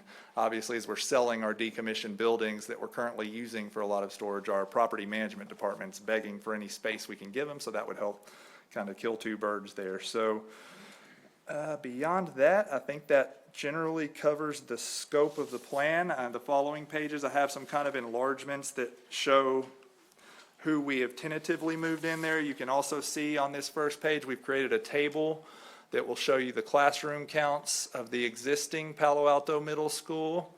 And at the existing Gateway campus, the total classrooms, you can see Palo Alto currently has 48 total classrooms. Existing Gateway currently has 40. After we renovate Gateway, we plan to have 49 classrooms. Another important number is the office spaces. Existing Palo Alto has 20. We plan to leave it at 20. The future Palo Alto, future Gateway will have 25 office spaces. So we'll create a few more office spaces for the Gateway staff. Any questions on the floor plans before I move on? Madam Vice President. So, Mr. Rich, I don't want to bleed into the mantra, build it and they will come, because we really don't want to have a large Gateway program if we don't have to. But right now, we have a capacity issue at our Gateway. And so adding 9 more rooms to that program, is that really going to be truly sufficient to accommodate our population? And when we look at the new state requirements on how many students we can have in a classroom, the instructional periods that they have to receive per subject, those types of things, is that really going to cover our needs that we have today with the possibility of increases? Because that, and I'm going to mark what you say, because I'm going to hear this back a couple of years from now and somebody's going to say, well, we don't have the capacity, Ms. Jones. So I'm asking that question now. Do we have the capacity for growth at that school? Not that we want it to grow, but we don't control our population. That's a fair question, and I'd love to put Mike on the spot to make that statement, but we believe we will have capacity. So the current Gateway is not using all of their portable classrooms that they currently have. So while they have 40 classrooms, they're not all being used for classroom instruction currently. So this not only provides 8 additional classrooms, but there's probably 5 rooms they have right now that could be used if they had the staff to support them. So it'll give them, 10 to 13 additional classrooms than they currently have.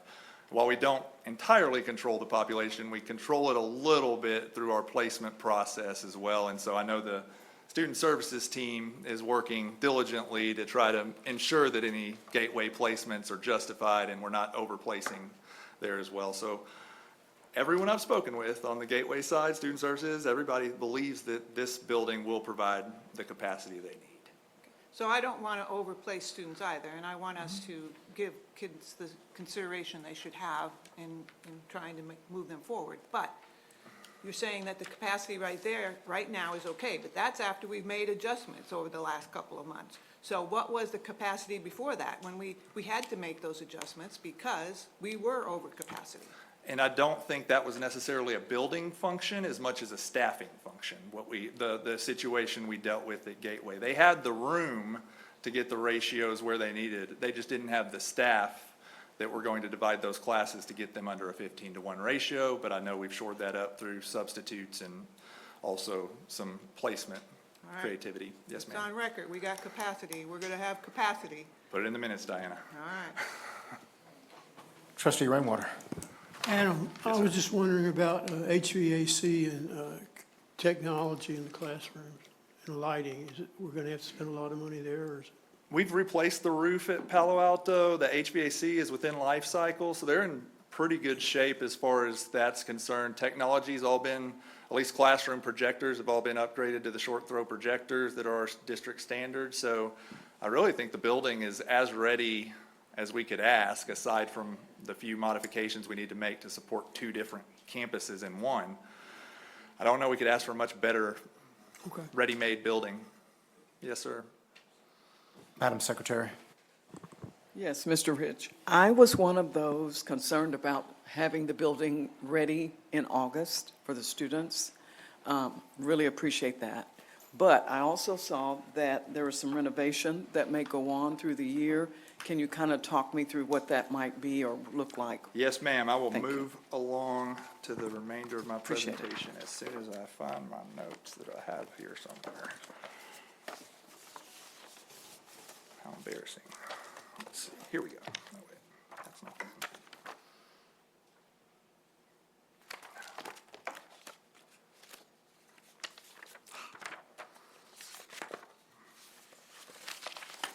My apologies. Okay. So if this item is approved, we plan to bring a contract with Huckabee for design and engineering services at the May 19th board meeting. Following approval of their contract, we'll immediately begin design with the intent of issuing our drawings for bid in August of this year. So we intend to bring a contractor rank order to the board in September of this year, and if approved, that's when we'll begin construction. So we've tentatively planned for construction to go from September through May of 2027. Which is pretty much exactly the school year. So we do plan to proceed with relocating the Gateway campus to this new facility for the fall of this year and doing the construction through phasing while they're in the building. As you've seen, a lot of the construction is happening within existing classrooms, so we believe we can renovate the new middle school offices while school's in session.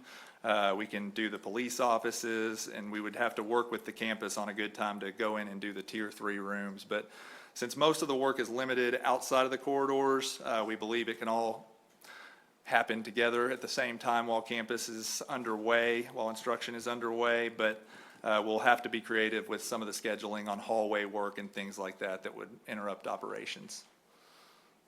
The construction cost for the base scope of this project is budgeted at $1,650,000, so that does not include the 2 alternates that I mentioned. Additionally, we've included $198,000 for architectural and engineering fees, $82,500 for furniture and equipment. We believe that'll mostly be things like door access control and security cameras that we might need to add to the facility. And then $99,000 in contingency funds, which will bring the total project budget to $2,029,500. For the alternates, we believe we're budgeting $600,000 for the renovation of the library to create those 5 resource spaces, and then another $160,000 to demolish the existing locker room spaces and create a shell space that we could use for storage. So the administrative recommendation is to approve commissioning Huckabee as the architect for the project, and Langerman Engineering as the geotechnical and materials testing engineer, and to delegate authority to the superintendent to negotiate a contract that can be presented to the board for possible action. Trustee Gilchrist. I didn't see this, so I'm just asking. Okay. Security concerns.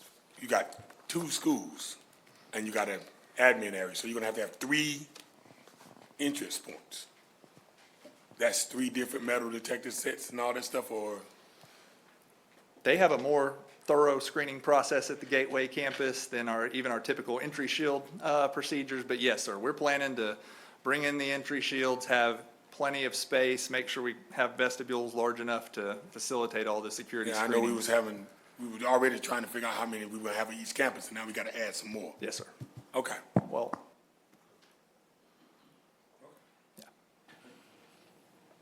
Anything else, Mr. Gilchrist? what's the divide? How do you, middle school versus high school, when you see it, it appears free-flowing, but there's obviously some type of hard divide somewhere? So we plan to put some kind of doors to separate the middle school from the high school at the end of the classroom wings. I don't want to get too much into the operational practices there, but the plan is for transitions to occur with staff members as well. So teachers will be walking students to their next class, kind of in a choreographed process. So while there may be an opportunity here or there for cross-pollination, it should always have staff members present when they're walking down hallways. So I know the campus will work hard to make sure they're separated, just like they do at the current facility. Thank you. Any other questions? It's an action item. Madam Secretary. Mr. President, I move to approve commissioning Huckabee Architects as the architect for the Palo Alto Middle School renovation project, and Langerman Engineering as the geotechnical and materials testing engineer, and delegate authority to the superintendent or designee to negotiate a contract to present to the board for possible action. We have a motion by Secretary Adams. We have a second by Madam Capito. Any further discussion by trustees? There being none, all those in favor, show of hands. 7 in favor, none in opposition. Thank you, Mr. Rich. We'll now go to item J, which is a consideration of a resolution extending depository contract for district funds with J.P. Morgan Chase N.A. effective September 1, 2026 through August 31, 2028. Welcome, Ms. Vaden. Thank you, Mr. Williams. In June of 2022, the board went through a contract to provide depository services by J.P. Morgan Chase. That initial contract ran from September of 2022 through August of 24. School districts by law are allowed to initiate 3 two-year extensions to their depository contract. We have utilized the first one with a renewal in 2024, and so this would be our second one if approved tonight, which would begin September of 26 through August of 28. We have been very pleased with the services provided by J.P. Morgan Chase. They've got strong customer service, strong online user-friendly platform that our staff can go in, make necessary changes, account changes, set up accounts, et cetera.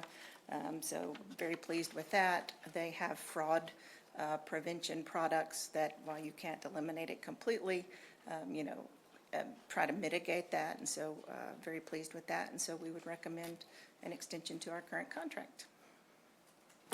Questions from trustees? This is an action item. Madam Capito. I move to approve the proposed resolution extending depository contract for funds of Independent School District with J.P. Morgan Chase N.A. effective September 1, 2026 through August 31st, 2028. Motion by Madam Capito. We have a second. I believe that was Secretary Adams. Any further discussion by trustees? There being none, is that a question, trustee? Okay. There being none, all those in favor, show of hands. 7 in favor, none in opposition. Thank you, Ms. Vaden. Thank you very much. Okay, we'll now go 8, information items for discussion. A, discussion of Communities and Schools of Greater Central Texas, Inc., contract for the 2026-2027 school year. Welcome, Dr. Wilkerson. Good evening, Board President Williams, Superintendent Davis, and members of the board. We are here tonight to discuss the 2026-27 contract renewal with Communities and Schools of Greater Central Texas Incorporated. KISD continues to have a positive working relationship with Communities and Schools, and I have the distinct honor to serve on their board as the district's representative. I invited tonight Mr. Michael DeWeese, Executive Director, Dr. Marla Collins, Program Coordinator for Elementary, and Mr. Kevin Moody, Program Coordinator for High School. I invited them to be here tonight to share information or help respond to questions if needed. So they're my backup. We currently, 2025-2026, have 41 full-time equivalent professionals supporting 33 KISD campuses. The proposed contract for the 26-27 school year includes reassigning 4 FTEs from our closing campuses to Jimmy Don Aycock, Nolan Middle School, Charles Patterson Middle School, and Rancier Middle School. 2026-27, we will support 31 KISD campuses.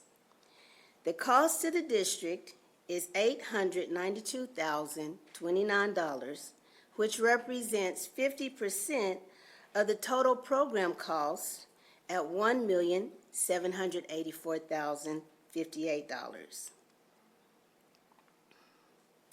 CIS provides an effective safety net for keeping students in the classroom.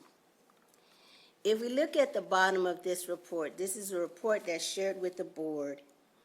If we look at the bottom, the orange part, that is our year-end results for 24-25. 24-25, we had approximately 4,000 students. And if you look at it closely, those students that are enrolled in CIS, they have a TEA CIS case management file. So you have to enroll into CIS, and they're looking at about 4,000 students last year. And these students were assessed. So that first circle, those students that were assessed for attendance issues, 84% succeeded. They improved.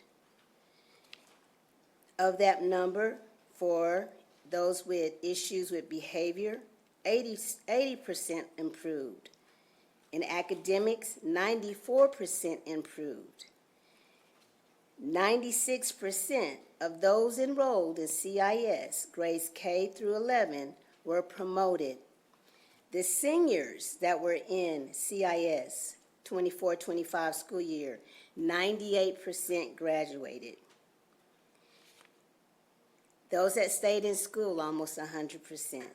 So this is the end of the year report for the 24-25 school year. We'll get the end of the year report for this school year in the summer. Now, if I break this down, this report, right now we have 4,400 students served at our 33 total campuses. 4,014 students served in our 33 total campuses. Those students have a case management file, but those students are not the only students that benefit from having a CIS person at their campus. The services they provide help us keep students in school, help us keep students learning. They are instrumental in moving students forward. Our discussion tonight is to renew the contract for next year. And so, Mr. President, if there are any questions, I'm here to answer. Questions from trustees? I'll start with Mr. Mintz. Ms. Wilkerson, looks like we have the lowest enrollment in middle schools, yet that's our biggest problem. So what are we doing to get this, to grow this program in middle schools if that's where there's the greatest need? Well, this year, we're working to have a CIS at every campus. Right here, they're not at every campus, they're only at 9. But next year, they'll be at all the campuses, except for Union Grove. And they will work to have those numbers. It says students enrolling. And if you look at the student eligibility, those are the things that they look for. That's the criteria they look for students to enroll. And so I'm sure they're going to promote it and get students involved, and there's a need. And so we'll identify that need and push to have those students. But what I like, Mr. Mintz, too, is that even if the students are not enrolled, there's still so many that benefit from the services. Yeah, and I'm not disputing do we have any way to drive that? I mean, to say, hey, look, we're gonna put it here and here where the greatest need is? And put it into our schools that are the lowest performing? Well, that's what we've done. We've placed it at Jimmy Don Aycock. Like, we have 2 going to Nolan. We have two staff members. We're increasing that number at Charles Patterson. We have 1 going to JDA now. JDA's numbers are increasing, so we're putting a CIS person there, keeping 1 at Rancier. And so, I'm not trying to tell you how to do your job. I'm My only suggestion is let's just intentionally put this, folks, because there's no disputing the program's successful. Let's Yes, put it where sir. it best benefits. so I'm understanding, ensure that we increase the number of students enrolled in the CIS program. I would say if, again, I don't understand how the whole thing works. I'm just saying simply, let's allocate our resources to the areas where we need them most. And I think that's middle school and our lowest performing schools would be my only comment. Yes, sir. Thank you. Madam Secretary. I think I heard you say, Dr. Wilkerson, that Union Grove would not have, Yeah, we did go I hear back. that correctly? When we look at the list of middle schools, Oddie, Charles Patterson, JDA, Gateway, Liberty Hill, Live Oak Ridge, Nolan, Rancier, and Roy J. Smith. So help me understand your thinking on not having one at Union Grove, and what do we have to do to have one at all of the middle schools? What would we have to do? We would have to hire a full-time person. We would have to add. Unless we would take 1 from the schools that would have 2, we would go back and revisit that. Yeah, I would really want us to have one at every, if possible, but, Okay. I mean, I understand the plan, but I Yes, really see ma'am. the benefit, especially as I think back on my experience as a middle school principal. The support of CIS, critical to families, not just kids, families, communities. It affects everything, the guidance of the students, parent engagement. I mean, we could go on and on. Yes, As ma'am. we said, we're not here to justify should we have the program or not. We know we need the program, but I'm really concerned that we don't have one at every middle school, since our concern and our critical areas, as we've been discussing through this whole optimization forward, is to have something for the kids in the middle. And so having a CIS at every school would be a starting place for me. Yes, ma'am. So we do have 41 FTEs, and we do have 2 campuses at the middle school level that will have 2 staff members. And so I will meet with Mr. DeWeese and his team to discuss possibly taking one of the campuses that have 2 CIS assigned and placing one at Union Grove. Okay, talk to me about the enrollment of those 2. Give me a ballpark enrollment for the 2. The 2 Charles Patterson and Nolan Middle Nolan? School. And about how big are they, is what I'm asking. I'm not sure how large Okay, that's the okay. student population will be, the enrollment will be. I know that Nolan is seeing an increase because of Eastern Hills. Right. I do know that one. Yeah. Dr. Davis. Yeah, really quickly, guys, the rationale, and I understand as far as being from an equity perspective, the rationale was to have those 2, just reminding everyone, those are the 2 plurality campuses. So the thought was to, at both Nolan and Patterson, to provide more support, because we absolutely can't, again, failure is not an option. And so that was the rationale. And so I would say give us an opportunity to revisit that, but I, again, want to remind everyone, we have to have a laser-like focus at all of our campus, but again, failure is not an option at Nolan and Patterson due to what we know as it relates to school improvement. Thank you, sir, that makes sense. Dr. Davis, what I want to piggyback on that is, but isn't Live Oak Ridge getting a pretty good bump of students coming from Palo Alto? Is that, they're going to Patterson, but Yes, sir. none to Live Oak Ridge? There are some students going to Live Oak Ridge, yes, sir, but the plurality, the largest percentage of students are going to Patterson. But isn't Live Oak Ridge tinkering score-wise? Yes, sir, that's correct. But we don't think to maybe get on the front end of that now? And so, and I'll tell you, so there's 3 campuses I have on here. There's JDA with 1, and I was thinking 2 JDA, Live Oak Ridge, but then I see 1 at Smith.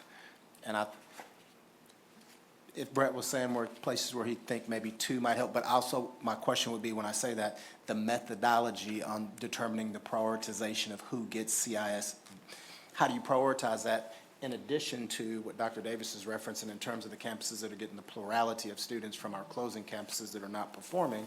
So I know that is one of the priorities, but the second one I would be, if my memory serves me correct, there used to be a methodology which determined who got CIS. Yes. Yes, ma'am. Yes, sir. We have primarily utilized our percentage of economically disadvantaged or free and reduced lunch students, and that is the rationale for Union Grove being one of the last campuses to receive CIS. They are about 35%, which teeters at the eligibility for Title I services in a Title I district-wide district.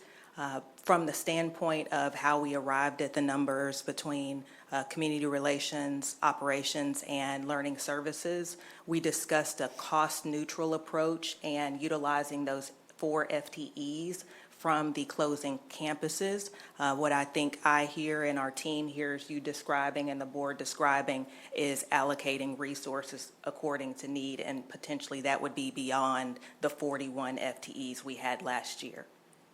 Is that correct, sir? Well, I want to, and I don't want to speak for any of my trustees, I think the key thing is for everyone to understand the methodology which determines who is where, and then I think we can have a more informed discussion about moving additional resources to campuses. Because, see, we say Union Grove, we'd like to see one there, but then when you offer the intel that you just provided, it leads one to say, well, would you want to deprive another campus, which would probably benefit more from 2 versus 1, just to put 1 at Union Grove? Does that make sense, Dr. Osborne? Yes, sir. And so I just think that's an important thing in terms of the methodology and the prioritization, and you've provided some insight on that, and I do appreciate that. Mr. Mintz, I'm going to come back to you. Let me get Madam Vice President real quick. Madam Vice President. So I want to thank Community Schools, Mr. DeWeese, and your staff, because I do believe in your program. And I do wonder if 41 FTEs is enough. And I understand we're in budget crunches and, you know, we're sweeping up dollars wherever we can. But Early College High School has an FTE. And I think of Early College High School as an elite program. And I sometimes have to wonder, why would we have a CIS person at Early College High School? Could we use that FTE somewhere else at one of the other schools? Our high schools have 2, and I'm not going to question that. You guys are the ones who make those determinations, so I won't step into the weeds on that one. But I see Early College High School as a program that kids that are there want to be there, and I would hope that they're all leaning forward and working hard. There might be a few that kind of fall through the cracks over there, but that's such a hands-on program with all of their staff, more so than any of the other high schools. So I would question whether we could use that FTE somewhere else. So, Ms. Jones, I want to turn to Michael and say, communities and schools, we come to the district and we say, what would you like? How can we assist you? So if the district said, we don't want one at Early College, where would you like them? And then that's what we do. We accommodate where the district feels there is a need. We're here to support. Yes, ma'am, I understand that, but I'm asking whomever is making these decisions. Okay. To place these FTEs in the schools, if that would be something that could be considered. Yes. I don't want to shortchange anybody, but Early College High School is a privilege. And I would really, really hope that every student there is putting forward their best foot without additional coaching. Yes, ma'am. Let me add this, and this may help you, Madam Vice President, not doubting you, but at Early College High School because they're drawn from everywhere across the district, Dr. Osborne, and I'm going to look at you, so it's possible that their percentage is high because it's based on ECODIS. Is that correct for Early College High School? That's correct, sir. And so their number would drive up because they may have kids coming from areas that ECODIS at risk, but I would also say, I know we reference ECODIS and at risk a lot, but I wouldn't want to punish an ECODIS at-risk kid based on that formula being used just because they're able to get into Early College High School, or Early College not have that resource based on the formula that's used across the system. But I would want to hear the staff's perspective on that, because that's what I figured it was. But to the point, whether they're ECODIS or not, that program is a privilege, and being a parent who witnessed how that program works, Early College High School, there's a lot of hand-holding, there's a lot of staff there that really look out after those students. So I wonder if that FTE could be placed somewhere else, because Early College High School is not in as much need for that position. Not based on ECODIS, but based on need, based on children's academic performance there at Early College High School. And I mean, it's an A campus. It's our only A campus at high schools. So maybe we can use that FTE in one of our middle schools if we can't increase the number from 41 to 46 or whatever we think might be adequate to cover every one of our elementary schools. So that's my point. Trustee Mintz? The things I listened to the conversation, the thing I guess it sticks out to me is there's no plan. I think we just need to be, I think I would like to see a follow-up on it if what has been presented is true, and I believe it is, like it's a successful program. Let's really leverage it. We're spending almost $2 million on this. Let's just be intentional about it. Let's figure out where we can get the biggest bang for our buck, where we need it, and let's kind of have an articulated plan for where we're going to expend this effective resource. I just feel like we're not using it as effectively as we can. I'm not going to tell you, well, I think it should go to this school and not that school. I'm completely unqualified to say that, but there's a lot of folks here that are, and we need to come up with a strategy. Trustee Gilchrist? I agree with Mr. Mintz, but to the degree that I would say, if there is a need for more additional FTEs, we need to hear that so we can try to find the dollars to do that. Because there is a need to try to make sure we cover our greatest need in the middle schools and then support everybody else. But if there's an issue where we don't have the numbers, we need to know that up front so we can try to figure out how to budget for it. We can't do that if we don't get presented that information. So I would ask that you all go back, figure out what you need to do your job or to support the district like you figure it needs to be supported, come back in and present it to us, and let us as a board then decide how we're going to fund it. Okay, so, I'm sorry. So the Communities and Schools Board, we want to be at every campus in Killeen ISD. The Communities and Schools Board would love to have 2 staff coordinators, site coordinators at every campus. We are at. That ain't reasonable. But I'm saying, sir, you asked, what does the CIS, what do we want? We want to serve. We want to be available. We want to help the students right here in KISD. And so we come to the district and we say, how can we serve? What would you all like? And then we're going to go get the employees and train them, and we'll place them wherever the district says place them.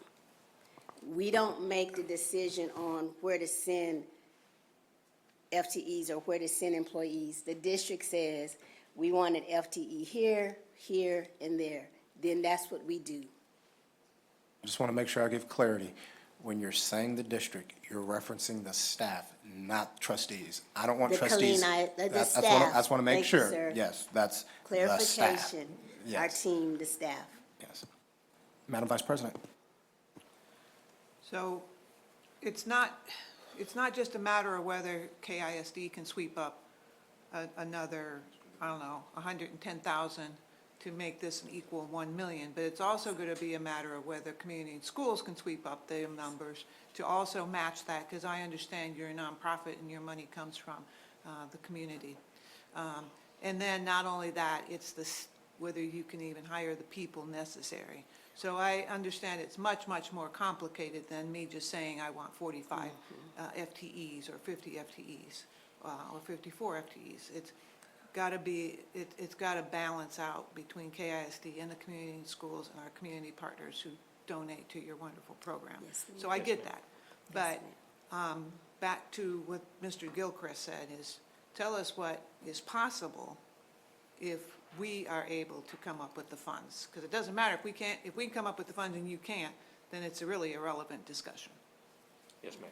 And let me piggyback on that. I think it's important to, kind of taking what Mr. Mintz, Mr. Gilchrist said is, what is the deficiency that exists? What is the plan to address it to get maximum return on investment? And then we can see it. We can say, okay, that's the plan. Here's what it's going to do. In an ideal scenario, it would be X amount, and it'd be X amount at each campus. And then we can make that decision. And you may say, hey, that amount is $500,000 over the existing budget. Then this body has to make that decision if we want to allocate an additional $500,000. But I think my colleague, Mr. Rainwater, said this before, but just a tangible way to measure the ROI, the return on the investment. And I think that's out there. We just need to hear it, and then we just need to hear the program that's going to drive that. Yes, sir. We want to hear from Dr. DeWeese. Well, first of all, I appreciate the discussion about communities and schools. It's nice to be wanted, but I understand it's for the kids.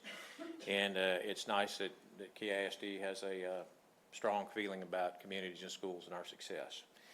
Like Ms. Jones says, I may be veering off your point, President Williams, but yes, we are a nonprofit, and if there are 4, 5, 6, 7 more campuses that need to have communities and school services, we, as community schools, may not be able to live up to our end of the bargain. We like to give the school district a nice discount, 50% on the dollar, whereas we come up with the other 50% in grant funds and state funding.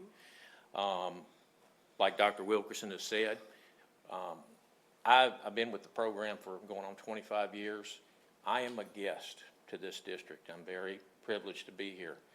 I go to the district admin, Dr. Wilkerson, and I follow their lead. I don't get bossy or anything like that, because I want to know where the district feels the need is. And I appreciate the discussion. I'll be happy, I don't want to speak for the admin, but I'll be happy to sit and talk with Dr. Wilkerson. We talk frequently. Like she said, she's on our CIS school board, like Ms. Adams as well. I don't know if I answered your question, President Williams. As far as return on investment, the outcomes we showed from last year, we're going to be more than happy to show you the outcomes for this current year that's ending. Is there anything I missed out of your question, sir? No, it's just a detail. When I say, I don't want to say the plan's not detailed, but somewhat almost, in essence, I view it as like a contract that says, here's the plan, here's what we think we're going to be able to accomplish, and it's just an easy way to measure it, but it also gives us an opportunity to say, hey, well, if you want this, then here are the resources we think that you need to accomplish this goal right here. And then if we say, hey, we can only go at this level, then we would adjust and say, okay, well, here's the target now because you've come down, and it just clearly identifies what I call just the mission of the program. And I support the program, but I think it's the clarity, because that's what gets us to say, put more into it. Because that's what I'm hearing from everybody, is that we're thinking, hey, there's a good return on the investment, but we just want to justify it. Yes, sir. That makes sense. Understood. Anything else from Mr. Rainwater? You've been rather quiet. Yeah, I'll stay quiet. You sure? Thank you, but thank you, I don't, stay quiet. I don't want you guys to leave here disheartened about your program and about the effect that program has on our students. I just want to encourage you guys to stay with us and get over this little bump in the road. And I'm really proud of what you do, and thanks for this increased data views. Thank you. I appreciate that. You got Ellison graduate back there, so I know you're going to do a good job. Yes, she is. I appreciate that, Mr. Rainwater, and like I said, I'm not going to walk out discouraged, because I know the Board of Trustees and the admin want us. And yeah, I say that because I'm the executive director, but I have 41 staff members here that I want to take care of and make sure that they can take care of their families, as well as them taking care of all the kids they serve in KISD. So. Let me be clear, Dr. Wilkes, I just want to say, we're not we're trying to figure out how to get you more. We want to make sure that you're not leaving any meat on the bone. And that's really where we're going with this, is like, correct me if I'm wrong, Trustee Gilchrist? You know, we're trying to figure out how to get you more. Sounds wonderful. You know. Thank you. Exactly. So I want you all to know, our hearts are jumping up and down. We're excited about the conversation. Critical conversation is important in everything that we do. And so, as an educator, seeing the work of communities and schools, I'm excited to have this conversation.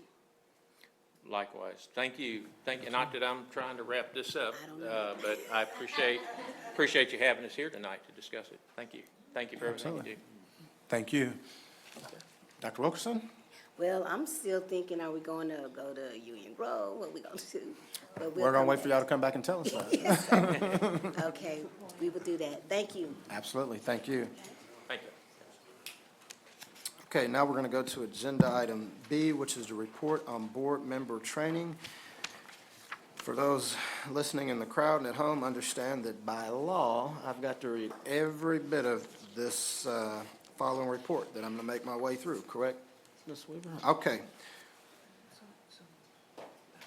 No, it's not an action. Okay. Under State Board of Education rule, completing required continuing education each year of service is a basic obligation and expectation of any sitting board member. The board president is required to announce the names of each board member who has completed, exceeded, or is deficient in the required continuing education. As required by the rule, a copy of the State Board of Education's Framework for Governance Leadership, also known as the Framework for School Board Development, was distributed to each board member. The following is a report on the status of the required training areas for members of the Clean Independent School District Board of Trustees as of the first anniversary of the date of the trustees' election or appointment or two-year anniversary of previous training as applicable. This information shall be reflected in this meeting's minutes and available to local media. Local district orientation for first-year board members. No new board members were required to complete this training for the time period covered by this announcement. Orientation to the Texas Education Code for first-year board members. No new board members were required to complete this training for the time period covered by this announcement. Open government training for first-year board members. No new board members were required to complete this training for the time period covered by this announcement. Post-legislative update to the Texas Education Code. The following board members have completed post-legislative update: Brett Williams, Susan Jones, Brenda Adams, Marvin Rainwater, Oliver Mintz, Tina Capito, and Rodney Gilchrist. Team building. Note, the full board and the superintendent must participate in the annual team building session. The following board members have completed the annual team building training: Brett Williams, Susan Jones, Brenda Adams, Marvin Rainwater, Oliver Mintz, Tina Capito, and Rodney Gilchrist. Evaluating student academic performance and setting goals. This training must be completed every 2 years. The following board members have completed the biennial training: Brett Williams, Susan Jones, Brenda Adams, Marvin Rainwater, Oliver Mintz, Tina Capito, and Rodney Gilchrist. Identifying and reporting abuse, trafficking, and other maltreatment of children. This training must be completed every 2 years. The following board members have completed this biennial training: Brett Williams, Susan Jones, Brenda Adams, Marvin Rainwater, Oliver Mintz, Tina Capito, and Rodney Gilchrist. School safety. This training must be completed every 2 years. The following board members have completed this biennial training: Brett Williams, Susan Jones, Brenda Adams, Marvin Rainwater, Oliver Mintz, Tina Capito, and Rodney Gilchrist. Cybersecurity training. The following board members must have completed the annual cybersecurity training: Brett Williams, Susan Jones, Brenda Adams, Marvin Rainwater, Oliver Mintz, Tina Capito, and Rodney Gilchrist. Additional continuing education: 10 hours for first-year members, 5 hours for subsequent years. As experienced board members, the following have completed the additional 5 hours of training, the 5 hours of continuing education requirements, Brett Williams, Susan Jones, Brenda Adams, Marvin Rainwater, Oliver Mintz, Tina Capito, and Rodney Gilchrist.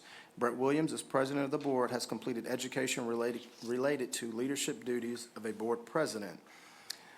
Exceeding required continuing education. Board President Brett Williams exceeded the required amount of continuing education training by 21 additional hours. Board Vice President Susan Jones exceeded the required amount of continuing education training by 17 additional hours. Board Secretary Brenda Adams exceeded the required amount of continuing education training by 18 additional hours. Board Member Marvin Rainwater exceeded the required amount of continuing education training by 17 additional hours. Board Member Oliver Mintz exceeded the required amount of continuing education training by 15 additional hours. Board Member Tina Capito exceeded the required amount of continuing education training by 16 additional hours. And Board Member Rodney Gilchrist exceeded the required amount of continuing education training by 16 additional hours. Ms. Weaver, is that it? We'll make sure. Okay, so that completes the report for board member training. And now we're going to go back to agenda item number 2, closed session. The board will now convene in closed session for agenda item 2F, level 3 parent grievance as allowed by Texas Government Code 551. You know what? Let me do one more thing.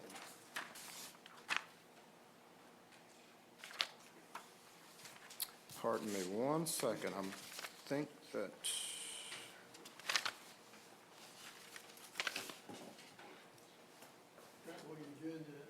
I have to recuse myself from the situation.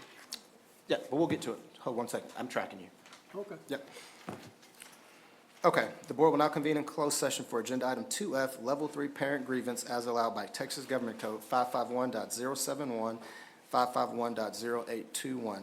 No voting will take place in closed session. Any action the board wishes to take as a result of discussions in closed session will take place after the board reconvenes in the open meeting. The time is now 8:32 p.m., and we are going into closed session. I will note for the record that Trustee Marvin Rainwater is recusing himself from agenda item 2F. We're now in closed session. The time is now 9:55 p.m., and we're reconvening from closed session. No action or voting took place in closed session, just as a reminder that Trustee Marvin Rainwater did not participate in the closed session. He is now rejoining the meeting at 9:55. Welcome back, sir. We'll now move to agenda item number 9, consideration and possible action regarding a level 3 parent complaint. Trustee Mintz. Mr. President, I move that the Board of Trustees uphold the Level 2 grievance response and the relief granted in the Level 2 response. We have a motion by Trustee Mintz. We have a second by Vice President Jones. Any further discussion by the board? There being no further discussion, all those in favor, show of hands. 1, 2, 3, 4, 5, 6. We have 6 in favor, none in opposition, 1 abstention, and Trustee Rainwater. So it's a 6-0-1 vote. We'll now let the record reflect that we are not taking up item number 10, which is a possible action regarding a separate level 3 parent complaint. So we'll move to agenda item number 11. And at this time, I'm going to allow Vice President Jones to take over the meeting, and then I'll be back very shortly, but she's going to pick up at agenda item 11.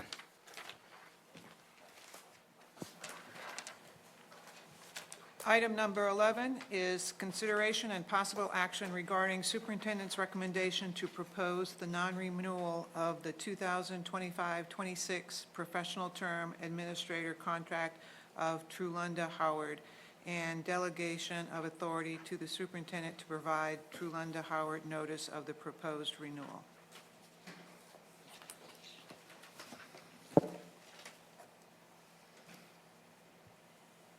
No. Just a vote? I mean, you don't have to. I don't know if you want to, but it seems like he was delegating.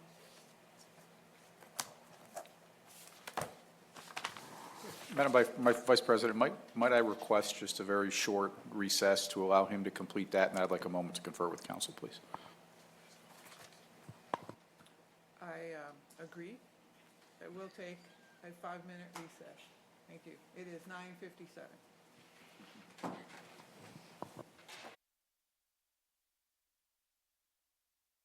Now, 10:06 PM, and we're coming back from a brief recess. You called item 11? You called Yes, it? I read it, but Okay. we haven't done it. We are going to take a pivot. We're going to move around on this agenda from agenda item 11, and we're going to go into I read it, but we didn't do anything. Gotcha. Okay, no. We were moving into agenda item 11, but we're going to pivot, and we're going to go back into closed session as permitted by 551.071, 551.076, 551.072, 551.074, and 551.0821. No voting will take place in closed session. Any action the board wishes to take as a result of discussions in closed session will take place after the board reconvenes in the open meeting. The time is now 10:07 PM, and we're in closed session.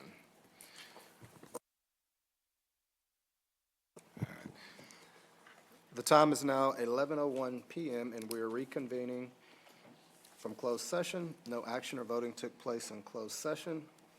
We are now going to go back to item 11 on the agenda, which is a consideration and possible action regarding a superintendent's recommendation to propose the non-renewal of the 2025-2026 professional term administrator contract of Trulanda Howard and delegation of authority to the superintendent to provide Trulanda Howard notice of the proposed non-renewal. This is an action item. Trustee Mintz. Mr. President, I move that the Board of Trustees propose the non-renewal of term administrator contract of Trulanda Howard and authorize the superintendent to provide notice of this action to the employee. We have a motion by trustee Mintz. We have a second by trustee Gilchrist. Any further discussion by the board? There being no further discussion, all those in favor, show of hands. We have 7 in favor, none in opposition. Thank you. We'll now move to agenda item number 12, which is consideration and possible action regarding end-of-year termination of the 2025-2026 professional probationary contract of Janine R. Mark and delegation of authority to the superintendent to provide notice of termination. This is an action item. Trustee Gilchrist. Mr. President, I move that the Board of Trustees terminate the probationary contract of Janine R. Mark at the end of the contract term in the best interest of the district. We have a motion by trustee Gilchrist. We have a second by Madam Capito. Any further discussion by the board? There being none, all those in favor, show of hands. 1, 2, 3. We have 5 in favor. Those opposed? Those abstaining? So it passes by 5 in favor, 1 in opposition, and trustee Mintz, 1 abstaining, and myself, Brett Williams, 5-1-1.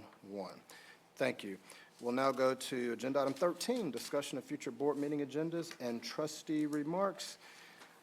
Let's start to my left with trustee Gilchrist. Thank you, Mr. President. I don't have anything extensive to say tonight. I just want to thank everybody for all the hard work to get us through the testing season, and all the teachers and the students and the parents that made that such a successful time, and just look forward to the conclusion of the school year. Thank you for all the hard work you continue to do every day to make Killeen ISD the greatest.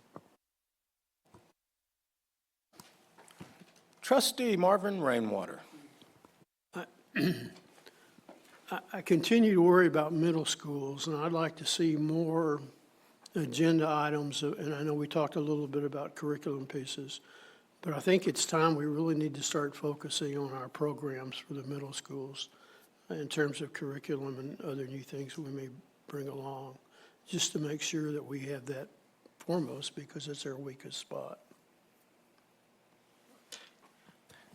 Thank you, sir. Madam Vice President. Madam Secretary. Trustee Mintz. Madam Capito. I'm good. Mr. Superintendent. All right. Well, I guess you're gonna get my time, I guess, tonight. Trustee Gilchrist. I just got one more thing to say. Saturday is Election Day. Go vote. All right, now we'll move to agenda item number 14. Madam Capito. I make a motion, we adjourn. We have a motion by Madam Capito. We have a second by trustee Mintz. All those in favor, show of hands. We have 7 in favor of adjourning at 11:05 PM on April 28th, 2026. Thank you.